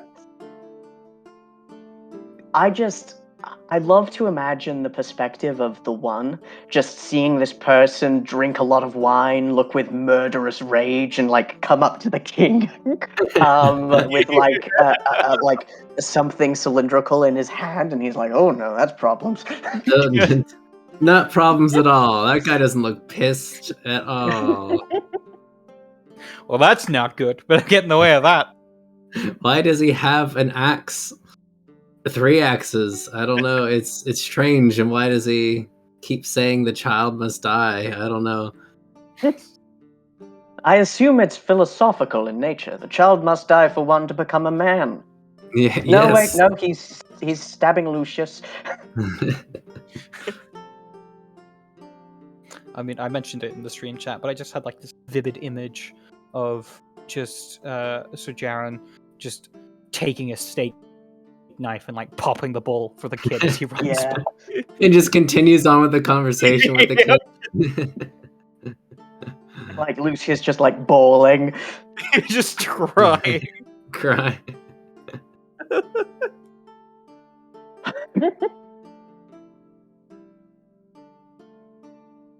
Yeah. You owe the world some suffering, child. You skipped out on 17 years of it. You're a knight. Act like it. You're a knight.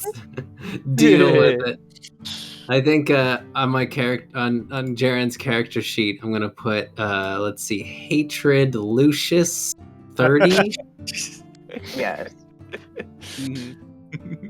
I would understand that particular one. I think that's kind of understandable given the circumstance. Jarren's just a baby. He had to be a squire until a normal age and then be knighted immediately. Exactly. Had to wait a couple of weeks. That's just ridiculous. He's of Newton Manor.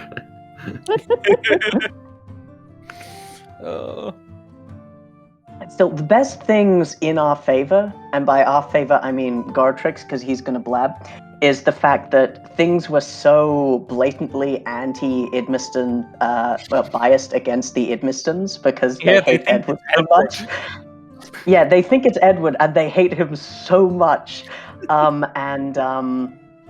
The houses both blamed the Saxons so much. So there was no prisoner's dilemma there. It's just, now it's all up to Goratrix not saying anything. Okay. Do you want a banana? Let's continue. Sorry, guys. I caught the tail All end good. of that. Sounded like good talk. Mm. Round 3. I'm gonna start with Edward. All right. So what are the actions you can do again? Just out of curiosity. One of them was Gaming, flirt, Indulge. indulge, intrigue, or okay. cards. I don't know if this would do anything. I get so my geniality adds to my current geniality. Sorry. Yeah. Good. I just want to make sure because it might not even be worth it in this roll. Oh Jesus! Yeah. No. I'll draw a card this round, and I'll do whatever I was planning to do next round. Okay. So 2 cards. Cards. Ooh.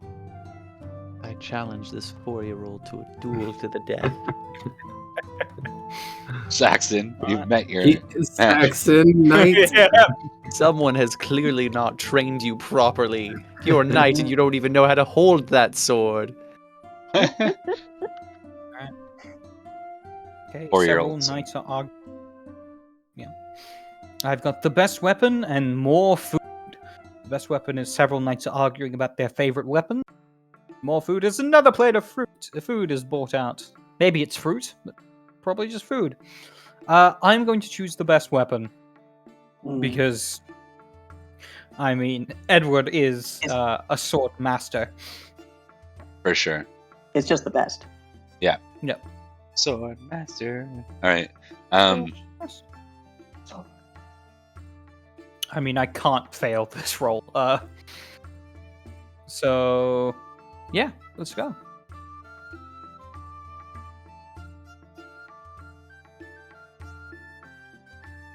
Right. So you get the +1 geniality and skill roll.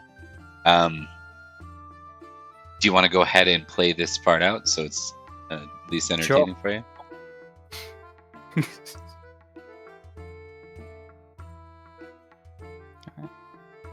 So who are the knights he's with? I imagine this wouldn't be your crew, right? This would probably be some random knights more so. Yeah, I don't think there's anyone here. This might be a couple of the 3 though.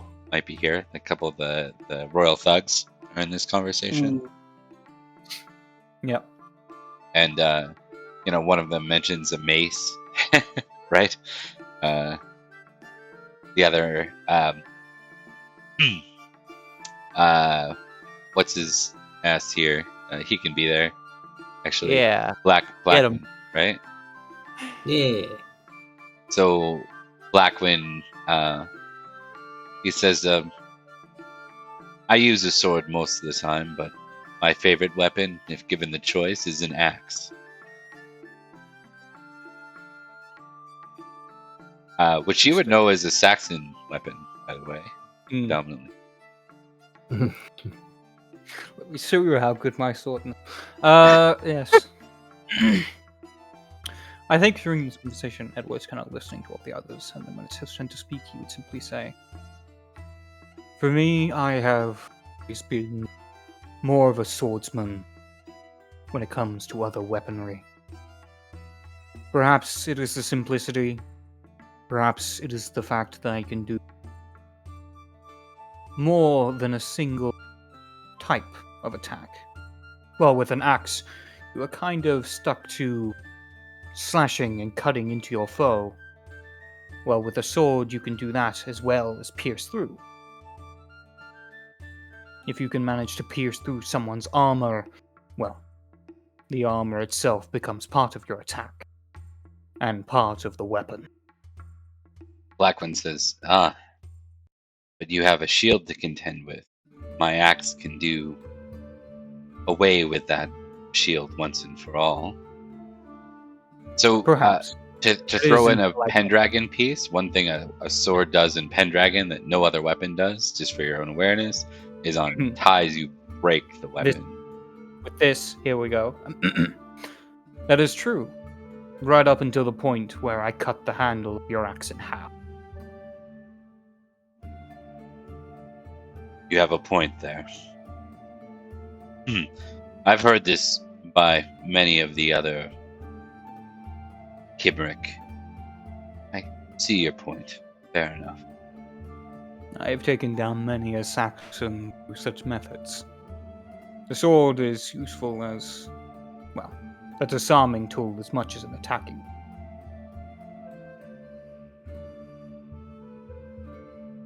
Then you served our king well. Says simply. Of course, as is a knight's duty. As is the knight's duty. He almost repeats your line. You can tell there's no sincerity behind those words whatsoever. Blackman. Oof.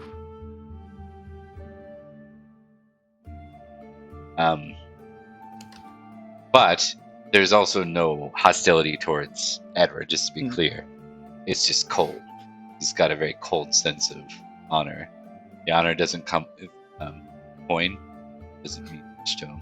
So it's some method of wealth that he wasn't gifted on his own. So yeah, anything else you want to do with that, or is that a good break? I think that's really it. I guess the problem is with those groups of people, they're not necessarily people Edward particularly likes, nor that he really gets on with them, but he can kind of find that common ground with the weaponry in battle. They're all fighters, they're all soldiers. They all get that part of the knight. I think there's kind of probably a bit of a bond there, but also at the same time, probably all very different. Yeah, that's fair. Yeah, I mean, these are all Kimric, predominantly, save for the literal Barrack Saxon you didn't have that argument with, but everyone else is Kimric predominantly here, and most of them are Christian. So like you have a lot in common with you. These are your peoples, even if they're not from your county.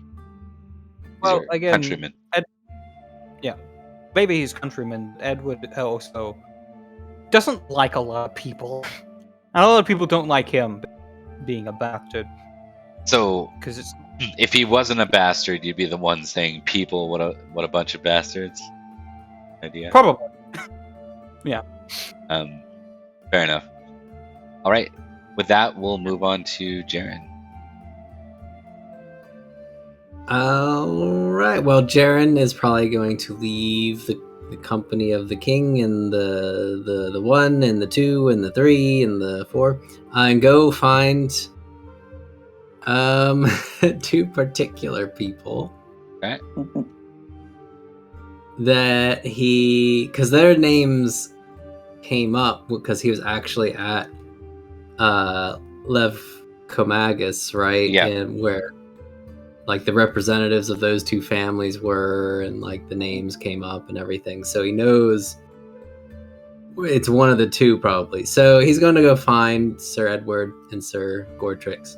Okay. Who do you want to approach on this first? Here's an idea for you. I'm not sure if you want to do this, but I would give you, you know how we convene and have discussions in between, rounds?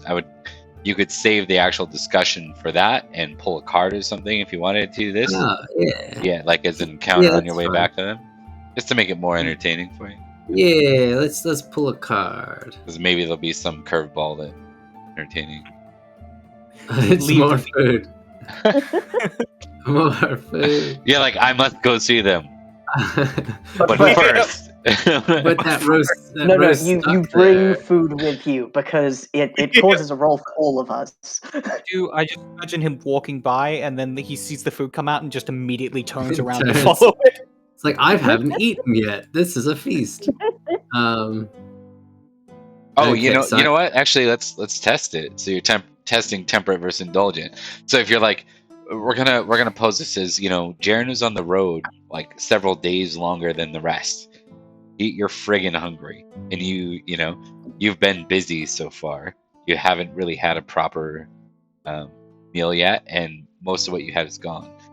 You're probably gonna pass. Yep, you succeeded with temperate. So you can tick temperate, I believe. I will say this. No effect. It's not just for Sir Jarren. It's all players. Oh. All players minus we're gonna say minus Dalan. Yeah. That's fair. All right. Remember your geniality. It's good if you don't do this. Yeah. I'll give you geniality on your temperate. Just to be nice. Do you mean to tickle? Oh. Wait. Oh, thank Christ. Hold on. What's this do? Wait. Did you say we add our geniality? to the temperate. Okay, so that's a pass. Sorry, I forgot to add it. It's add 4. Yeah, you'd be 17. Though you'd also roll Indulgent. However, the 16 is higher than. Yes. You know what I'm gonna do? I'm gonna modify this one because I don't like skipped rounds. I hate in board games. I consider it lazy board gaming to have a skip a turn or miss a turn. It's just bad rules in my opinion. I don't think any of us failed indulgent though, or rather, I don't think any of us failed temperate. Oh, did you all succeed at temperate? If I can add my geniality, then. Okay. To this 7, not 13. Because I got a fumble on indulgent. I'm doing nothing of the sort. Yeah, you can add So, your. Yeah, we'll just say you added your. Yeah, we'll move past. Everyone's good. Cool. You're all busy. You all got plans. All right. Time for food. Yeah. Okay. Just snack while doing your regular things. That's what I do. Okay, so that is basically, it looks like Jarren going, you know what? I'm hungry, but it can wait. I got a mission from the king. Mission from the king. He picked up a small tomato on a stick or something that was on the platter, but just kept walking. Yeah. Okay. All right. We're gonna move. That's a bit of a boring round, but we will deal with Jarren's encountering the group. Let's see who's together at that point. But at the end of the round here, Goratrix. Goratrix, a little upset that he's kind of alienated Sir Violet. Not as just a potential wife, but also a friend. He's going to draw feast cards to fuck his shit up. Yeah. We have Generous Knight, or, oh god, Inflamed Passions. Okay, Ooh. Generous Knight. A rich and generous knight asks you about your circumstances at home. If your grade of maintenance is poor or ordinary, which I think it's ordinary, the knight offers to provide goods and services for you. If you accept, you may live as a rich knight for the next year. I don't know what that does. If you decline the offer, tick proud. And the next, Inflamed Passions. Talk at your table becomes quite heated. Prudent versus reckless. Prudent, you stay out of it, it's probably for the best, and +1 geniality. Reckless, you voice your opinion on the matter and a challenge to a duel. Oh boy. Double I duel. like getting challenged to duels. Ooh, boy. One is much better than the other. One is much better than the other. I mean, why not just collect as many duels as you can? Yeah. What does One living as a after rich another. knight give me? It's predominantly stuff that we're not dealing with mechanically right now. It would prevent your family from being at risk of dying easier during the winter phase. That. Thematically, Um, we'd have to come up with some kind of like bonus for it, right? Where there were, because we're not using those rules build or done in the prologue. The winter phase rules are going to come in when we're actually playing the Manor Lords. So if we're not using the rules, it would be a little counterproductive to pick it. And I will You know what? admit, I'm gonna like the idea of. Sorry, here you go. No, go follow through with your thought, and then we'll go there. And I will admit, I break entirely even when it comes to prudent and reckless.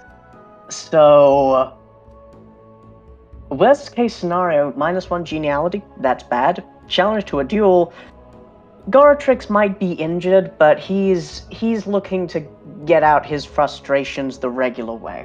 Violence. Oh, good. So, yeah, we'll see whether his cooler head prevails or his love of honorable combat comes to the fore. Okay. But finish your thought. What were you going to say about... No, I like that. So inflamed passions, is what you're thinking? Yes, I'm thinking. Okay. So let me go prudent and let me go reckless. Hold on. Roll Before 20. you roll, let's set the stakes, because I think it'll be more entertaining that way. Of course, let's do it.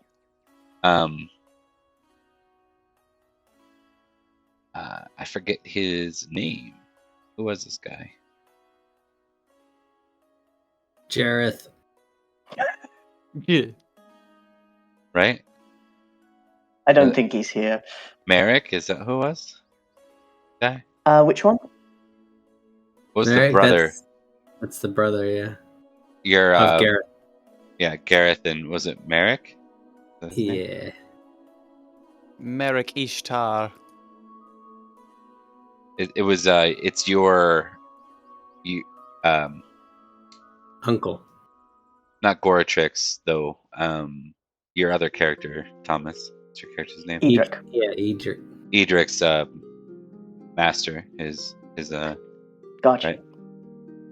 I think it's Merrick. We're gonna go with Merrick. Hold on, I can find out. Merrick sounds right. It's either Merrick or I think Mark, it's Merrick. however you pronounce it. It's Marrock. Okay. Merrick. Yeah, he's very just. All right, perfect. So he is one of the ones arguing, and there is another knight that's arguing with him. The other knight is not someone you're fully familiar with, but you can test real quick. You can test recognize or heraldry. Let's go with recognize. It's one better. Just test sword, get it out of the way. So close to a botch. But 14 of 6. Sorry, 19 of 4. Okay. And heraldry. Oh, and heraldry. Let's do this. Failure. 13 of 3. Yeah, you're not sure who it is. The two are arguing. The details sounds like Merrick here says, Sir Blaine's. And I couldn't help but hope that your travels here were safe, without any troubles, any challenges along the way.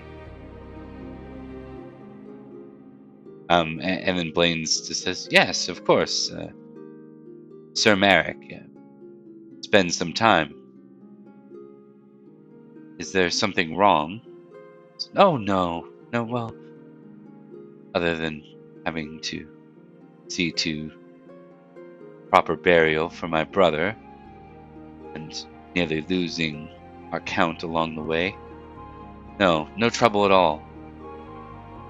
Tell me, how does your role in Levcomagus treat you now, Sir Blaines?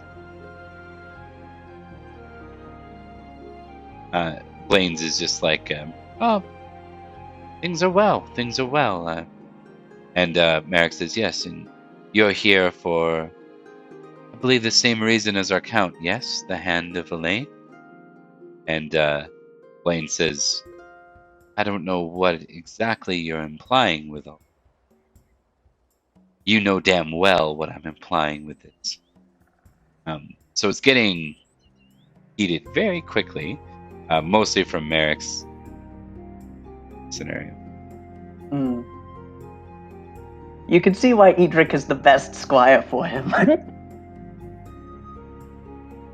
So yeah, with that in mind and things beginning to get heated and Goratrix going, ooh, this has the opportunity to get very bad very quickly. But on the other hand, Merrick seems like an educated guy, so he'd probably know. I'm going to roll prudent to try and avoid it, and reckless to try and go, yeah, he's probably onto something. Rolling prudent. Success on prudent. Rolling reckless. Failure on reckless. Bare failure. Almost a critical. Almost a critical. So close to a critical, in fact, I wanted it to be one.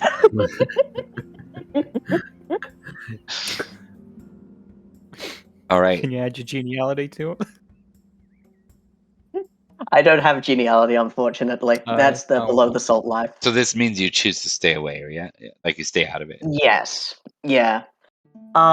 Just kind of, well, if I get involved, then someone's going to draw a knife, and do I want that? And the inner voice goes, yes, but the inner voices of his parents go, no. Watch and wait to see how they destabilize things. You will learn more important things later. And then Goratrix is like, oh, yes, but what if they get into a fight? Then they will be weak, and you can strike.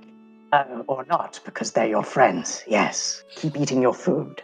And he goes, and he just watches, like, waiting to make sure that no blades are drawn, no steel is shown at the table.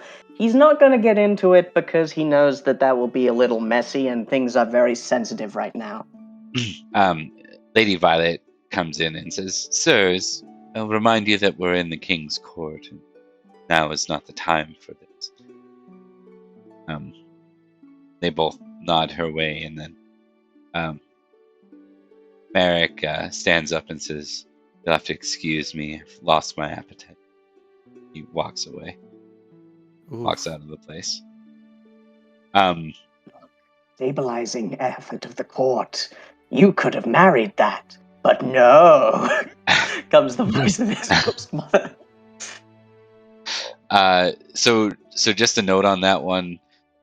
For Goratrix, who isn't necessarily thinking in terms of intrigue quite often, you remember with Violet being there specifically, and the mention of Lady Ellen, not Elaine, if I said Elaine, Lady Ellen.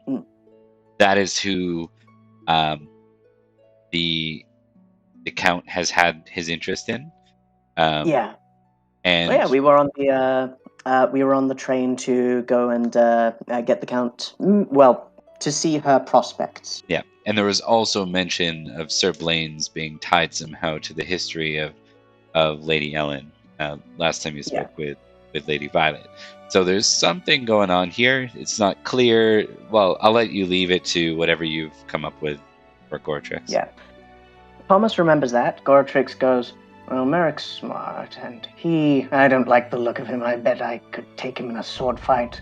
I bet he's the plotty sort. All right. We're going to move on to Dalan at that point for round 3. Dalan's time. Okay, so now where we last left off, things were getting a little sticky. The stickiest. Yes.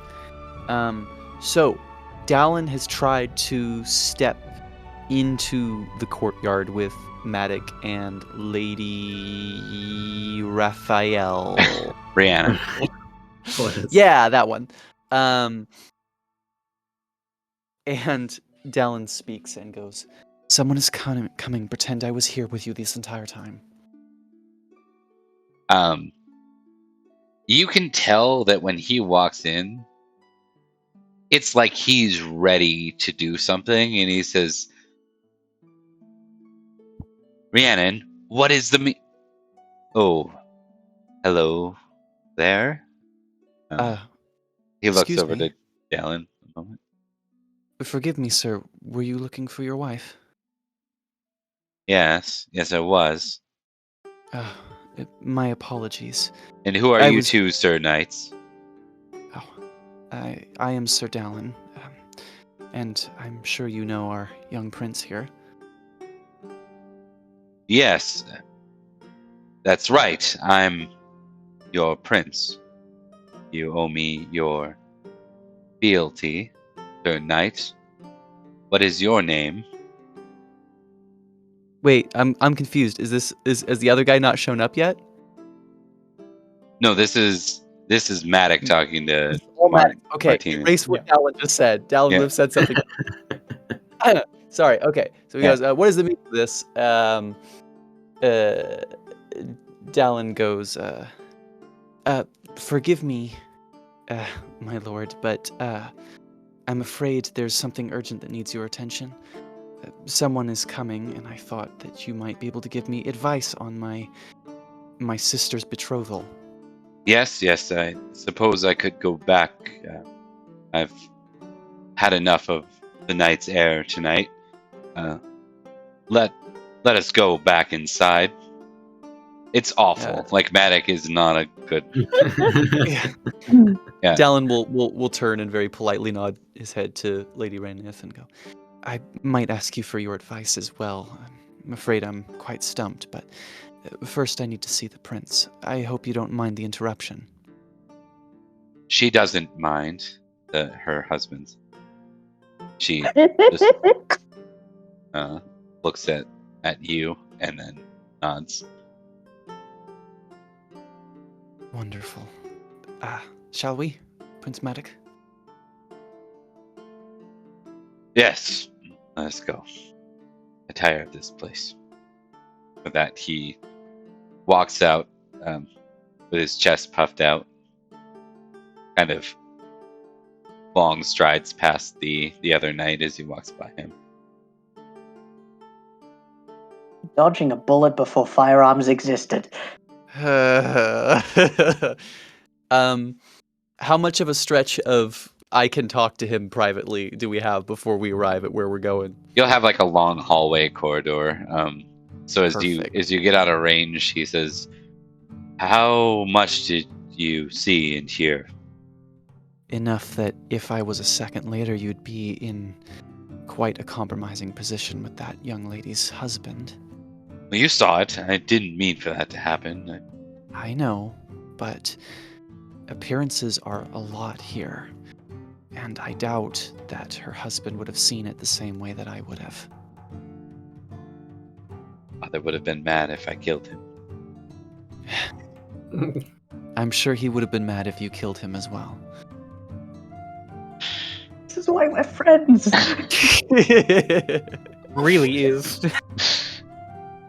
Dalan kind of stops him for a second and turns and goes, "Madoc, I understand that in many ways we are not equals, but I hope you'll understand what I say when I say that being caught alone in any circumstance with a young lady like that, it can prove disastrous if the right people are pushing for such a thing to happen. So, in the future, mind what I've said here, and perhaps always bring a third. A lookout, at the very least, someone you trust." Wise words. Well, He- of course. Pushes you on the arm, forgetting how wounded, or not really being aware of how wounded you are. Yeah, Dalan winces hard. Is everything all right? I'm still recovering. There was an attempt on Count Roderick's life, though do not repeat that to anyone just yet. I see. I was gravely injured in the process. Assassins? I personally believe so. But again, there's not much I can say about it without risking whoever was behind it getting away. I hope you'll trust me on that. Of course. How are you holding up? It's been some time since I saw you last. I'm well. Father's plans are going perfectly. Yes, he's certainly made some unpredictable movements. Oh, yes. It's only a matter of time till we drive the Saxons out of this land. Father becomes the High King he's meant to be. True, but I asked how you were doing, not how your father was doing. Right. I think they brought out another tray. And with that, he kind of ignores the question. Dalan will kind of throw up their hands and go, all right, whatever. You can tell Madoc is... If you've ever met an avoidant personality, this guy... talking about his feelings are not something he does, and anything going on with him that makes him uneasy. So. Well, should you so desire, I would be happy to hear about how you've been and what struggles you've faced, what triumphs as well. But triumphs. I can speak with you about those most certainly. Why don't you join me? I would love to. There's one thing though, and Dalan kind of stops and goes, It's important to me. Yes? What is it? I have found it somewhat difficult to speak to the Count recently. My Count, Roderick. And after the attempt on his life, I imagine he's even more suspicious than he would have been beforehand. And the truth is that I have been keeping something secret from him that I would like to put out into the open so that it clears the air. Nothing related to the attempt on his life, but I still find it important to make sure that I'm honest with him in these times. Yes, and you speak in riddles. Be straight with me. I can't just yet, but I will. I promise, Madoc. But I need to see if you're willing to arrange a meeting with me and the Count. He can bring whoever he wants that he trusts, but I need it to be relatively private. Is that something that you'd be willing to do for me? Yes, considering what you've just done for me. Of course. No, Madoc, I don't want you to think that I did that for a favor. You're my friend. And this is what friends do, yes? I can arrange. It's really no trouble. Thank you. Now, you were telling me about a tray of... that was the important business out of the way. I'm happy to eat and maybe drink a lot. A lot. And, yeah, with that, the prince says, join me. We have our first person who is now sitting above the salt ever as a player character. Oh, Hell yeah! Now there's an advantage to this, but there's a disadvantage. The disadvantage that you're all gonna hate is you cannot draw cards when you're above the salt. Oh, That's okay. Dalan has not drawn a card today at all. accept this sacrifice. Yeah. Plus, I mean, this is the other potential drawback is now that I'm above the salt, there's going to be a lot of people looking at me. So if Count Roderick does not like what I have to tell him, I'm gonna be a very recognizable face in the days to come. That's fair. Good point. Yeah, Sir Dalan, where have I heard the name before? Oh, I know. I remember All that right. face anywhere. All right, so that is that was everyone, right, for the round. I think so. Yes. Yep. Okay. So at this point, the Count Roderick. So Count Roderick, he watches Merrick go, and he looks over at Merrick as he leaves, and then he looks over to Sir Blaine's, and just gives him a death stare, full death stare. Count is probably thinking the same thing that Sir Blaine's, or that Sir Merrick was, that he's responsible for the would-be attempt on his life. We don't even need to fight in a duel to the death. These people are going to tear each other apart before we get there.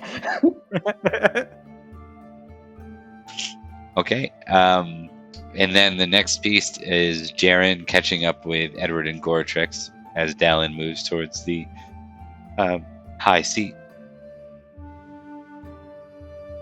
Sir Jarren, you found the tomatoes on sticks. I did, and Jarren's neck is kind of twisted as he's watching Sir Dalan take a seat next to Madoc at a place that we don't normally get to as normal folk. But he turns back to Goratrix, and it was good, the tomato. Anyway, and he places the bit down. Sorry. I need to speak with you and Sir Edward. People are going to start to talk here soon, but you know what I said before, the duel to the death, the Lord of Humble Creek, the accusation. We need to speak about this. Very well. Of what do we need to speak of it? What details? Well, we need to find somewhere private, or is this fine? Private would be preferable, I think. I need to ask both of you a very important question, and not sure if either one wants to answer it. It's personal, apparently. Very well then. Sure, we can find a place to conversate. And Jarren nods. He's coming off of his prideful high of being the messenger as he looks around, not really sure. He does not familiar with this place, but perhaps find a side room and turn and mess with the small amber necklace he usually wears. It seems that the king does not wish the death of his own knights due to this accusation and this duel. So he has tasked me with finding the person who impregnated the daughter of the Lord of... Is that a Humble Goratrix Creek? response? Sorry. Sorry. Yes, just a... No, so Is that it's so? Sir Jarren gets kind of awkward when it comes to anything about having kids or in sex in general. So it's obvious on his face that he's like looking for the right word. And he ends up with impregnation, which is rather formal. Yeah. And he kind of waves his hand in the air, trying to get the rest of the words out. And if this person was to admit to what they did with the daughter and claim the child even as perhaps a bastard, then there need be no duel. it can be absolved. I did not believe it would be up to anyone but the accuser. Death was what was wanted, was it not? I believe so, but the king is the king. Hmm. So, and he kind of looks between the two of you. I was at the proceedings or the discussions at Levcromagus. I do know both of your families were pulled into this specifically, so I'm assuming it was one of you. Oh, you saw my cousin. How was he? How's he doing? Is everything good there? I didn't have much time to speak with him, but yes, he seemed to be much more comfortable in the discussions than I was. I shouldn't have even been there, but yes. Yes, that's good. He's nervous is the wrong word. So's furtive, but he's not quite sure where to put his hands. He goes from hands on hips to hands behind his back to hands arms crossed.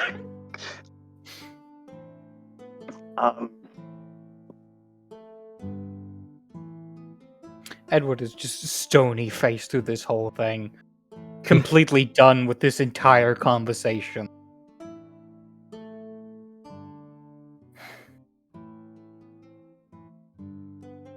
All I can say to this matter is that I was not responsible. Nor would I ever be responsible for such a thing. And Jarren tries to read the stony face, and he nods slowly, and his eyes turn towards the other person in the room. And there's like a slight curl of a smirk, like on his face. Like, well, he raises an eyebrow. I'm trying to think of a way to say I can't speak without my lawyer present in during Arthurian time. You want to give us a courtesy roll there, Thomas? I pleadeth the fifth, my liege. The fifth. The king fifth. Not the fourth. Is my and uncle the around sixth here is somewhere? way out. The sixth is No, right not my out. uncle. Right out. It's right out.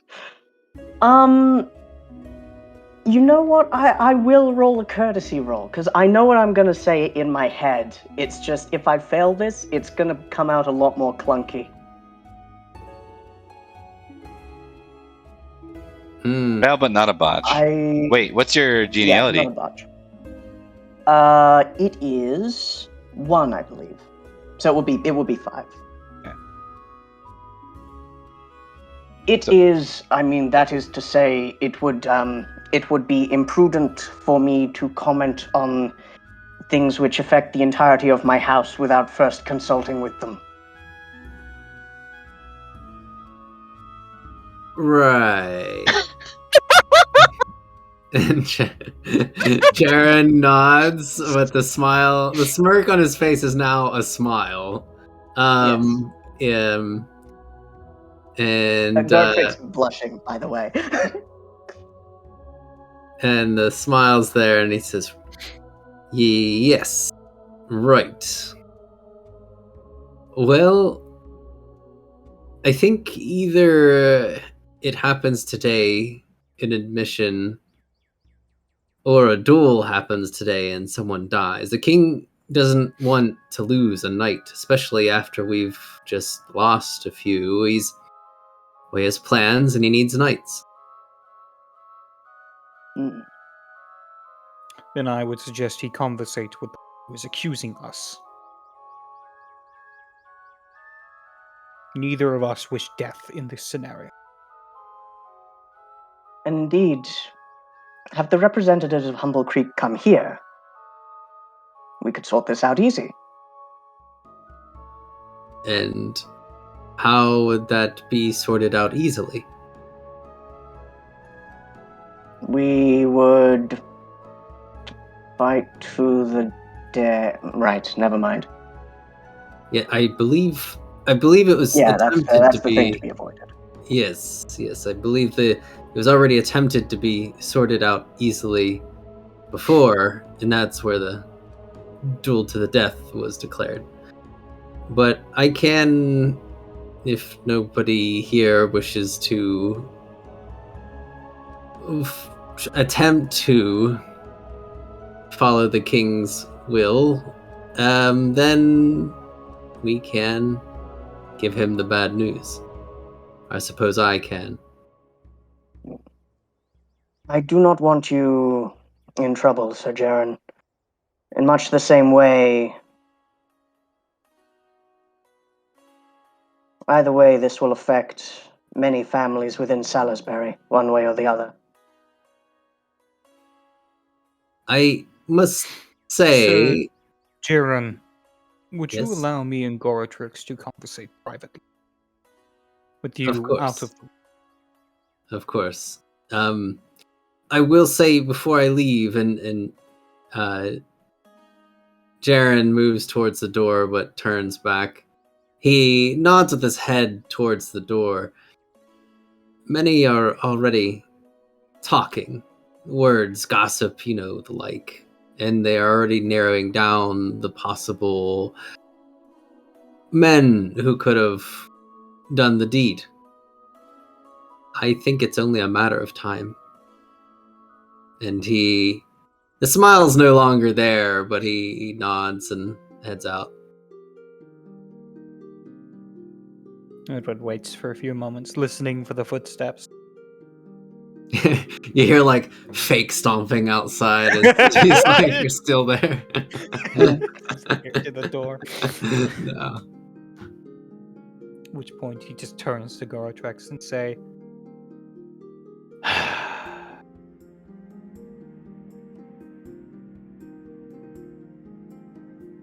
So,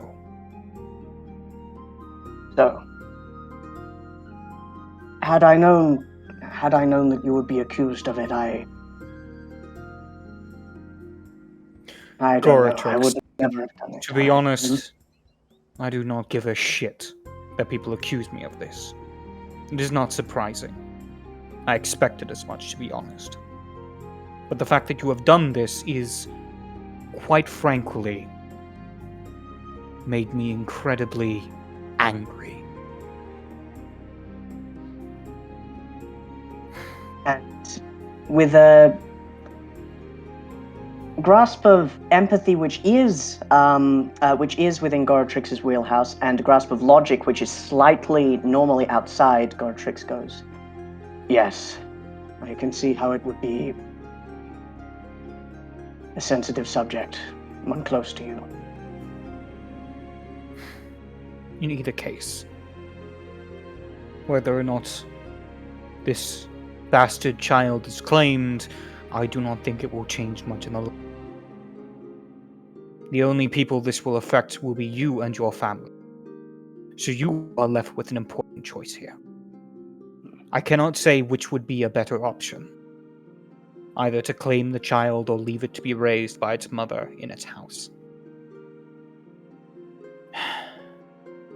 I do not want to leave the child alone, but if I admit to it, Humble Creek Manor can ask so much of my family, and it will have been my millstone around their neck.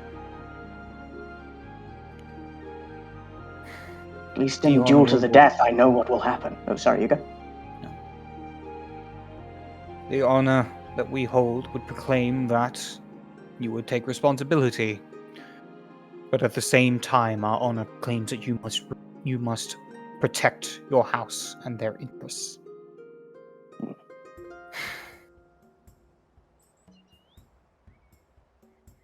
At least in a duel to the death, I know what will happen. If I die, no one else gets hurt.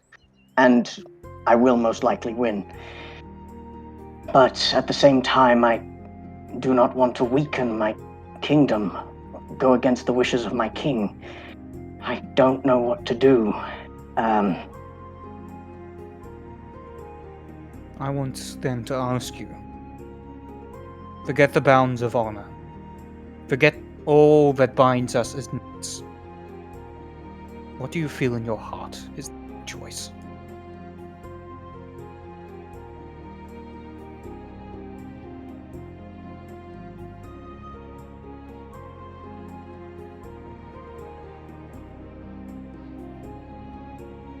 A child should have a father, but I don't know if it should be me. And I can't forget that which binds me as a knight. I am a knight. It's what I've always wanted to be. I love my family. And if the rumors are the case, that includes that girl. But I am the only knight of my house, and you could see like the little computer within his brain. The old Commodore 1 is just overheating as he goes through the various pitfalls of each option. I want to make the right decision, but even in my heart, I don't know what it is. I can't do one without forsaking another. And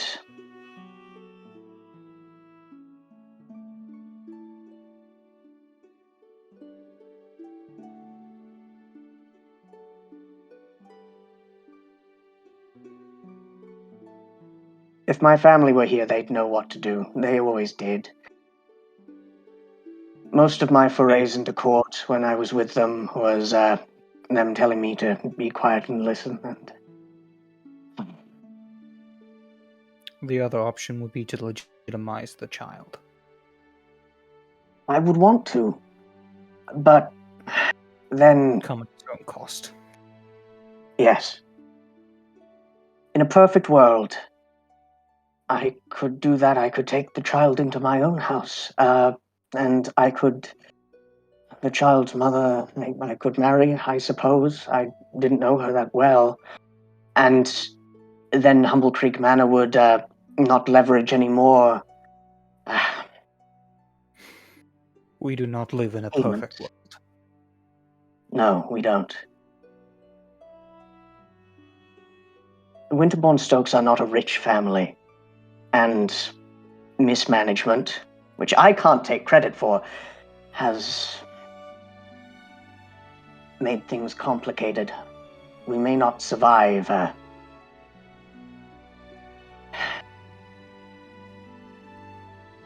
am content to fight and possibly die in a duel, but I will not drag my family with me.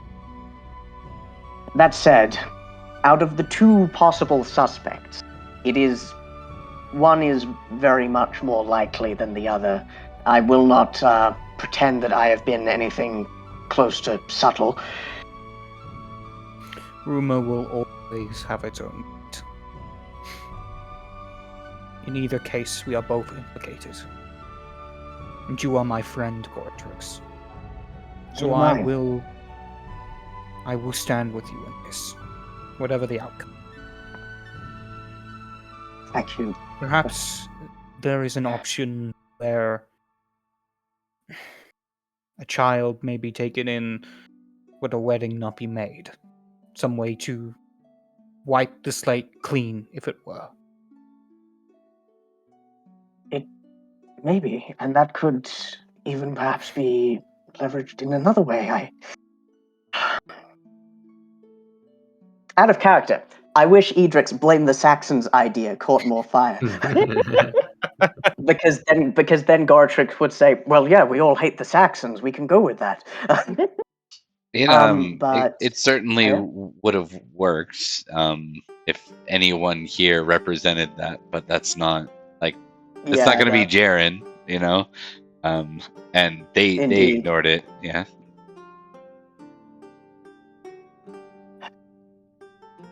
It wasn't their I- best option. It wasn't Humble Creek Manor's best option. to No, suggest it that. wasn't Humble Creek Manor's best option. Goratrix will say, I will stand with my family, but if an opportunity presents itself, I could perhaps offer to take the child in for them to be a page of Winterbourne Stoke as a way to smooth over diplomatic relations without admitting to things. It is possible. I'm no good at this. I find myself longing for a war. Yes, well, a war would be much easier. Well, I think our decision has been made then. I think so too. Thank you, Edward. We'll always be here to support you. Even if I do not approve of actions, you are still my friend. And I you, even though your actions have been like really good. Thank you. Let's find Sir Jarren. Get him. You open the door and he's like, oh jeez, he's like smacking. He falls in. Falls in. Just falls in, landing on the floor, looking up, going, so? Answer? No, he would have been down the hallway a bit or somewhere that he couldn't eavesdrop, but he was still waiting for an answer. I'm going to propose that. So one of two things. One, we can move past round 4, go to round 5, and try to close out in a half hour, or we can put a pause here and do rounds 4 and 5 next time. I like long feasts. I, for my sake, because I know I'm one of the people that usually has to call it kind of early. I do not have work tomorrow. I am generally pretty tired I'm from the long mostly weekend. worried about Zach this time. Yeah. yeah. I must apologize, but No, it's okay. yeah, it's No apologies Don't worry required. 2:30. Yeah. No worries, buddy. It's Yeah. all good. Some puny mortal sacks of meat have to sleep sometimes. What is your preference here, Zach? Do you want to return for? I mean, technically, too, you wouldn't have to return because Jarren's done his bit if we want him to, but you'd be more than welcome, obviously, for rounds 4 and 5. I'll leave that to you. But do you want to skip to round 5 and close out in a half hour, or do you want to try and make the next session, Jarren? I'd like to try to make the next session. There's a lot going on at this feast, and I think Dalan may still want to do some revelation stuff, maybe. I don't know. I am good with whatever. But there's a lot of juicy stuff, so I don't think the feast should be rushed, like story wise. Well, why don't we? I could do it, yeah. Why don't we go ahead and close out here? I think it's a good, it was a really good scene to end on, honestly, with Edward and Goratrix. What are Edward and Goratrix's intrigue scores right now, too, by the way? Super low. Sorry, you go. No, you got it. I'm at 8, purely because of my family bonus. I am at 4. Okay. You can both tick that. Or the intrigue you just participated in, or forced to participate in, might be the better word. Yeah. Yeah. The ghosts in Goratrix's head are very happy right now. And then there is one other thing I might have you tick for that.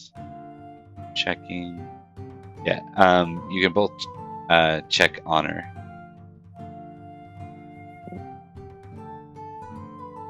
Oh, wait, hold on. Lily has come to visit. While I don't Lily know if she was appears. visible. The cat. Yeah. Is that your sister? No. This is the evil one. Oh. Did I mute myself in time?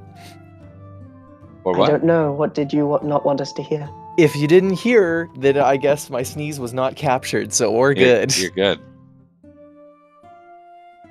Sneezing is natural. Some mortal sacks of meat sneeze. Mm-hmm. But yes, yeah, intrigue and honor normally don't go together. Goratrix doesn't feel honorable. Right? It's the honorable thing to do. Mm. Yeah. Okay. So let's go ahead and close her out here. We'll do some quick outros. I'm Bob. I have nothing really new to add to the outros, I think, this time. Thanks for watching. We're gonna try, I guess, to do earlier sessions. I guess that's the one thing I can add. Where it's like a bit of an experiment. See if we can close her out at least an hour early, if possible. Yeah, lots more to come as we near very slowly the end of the prologue.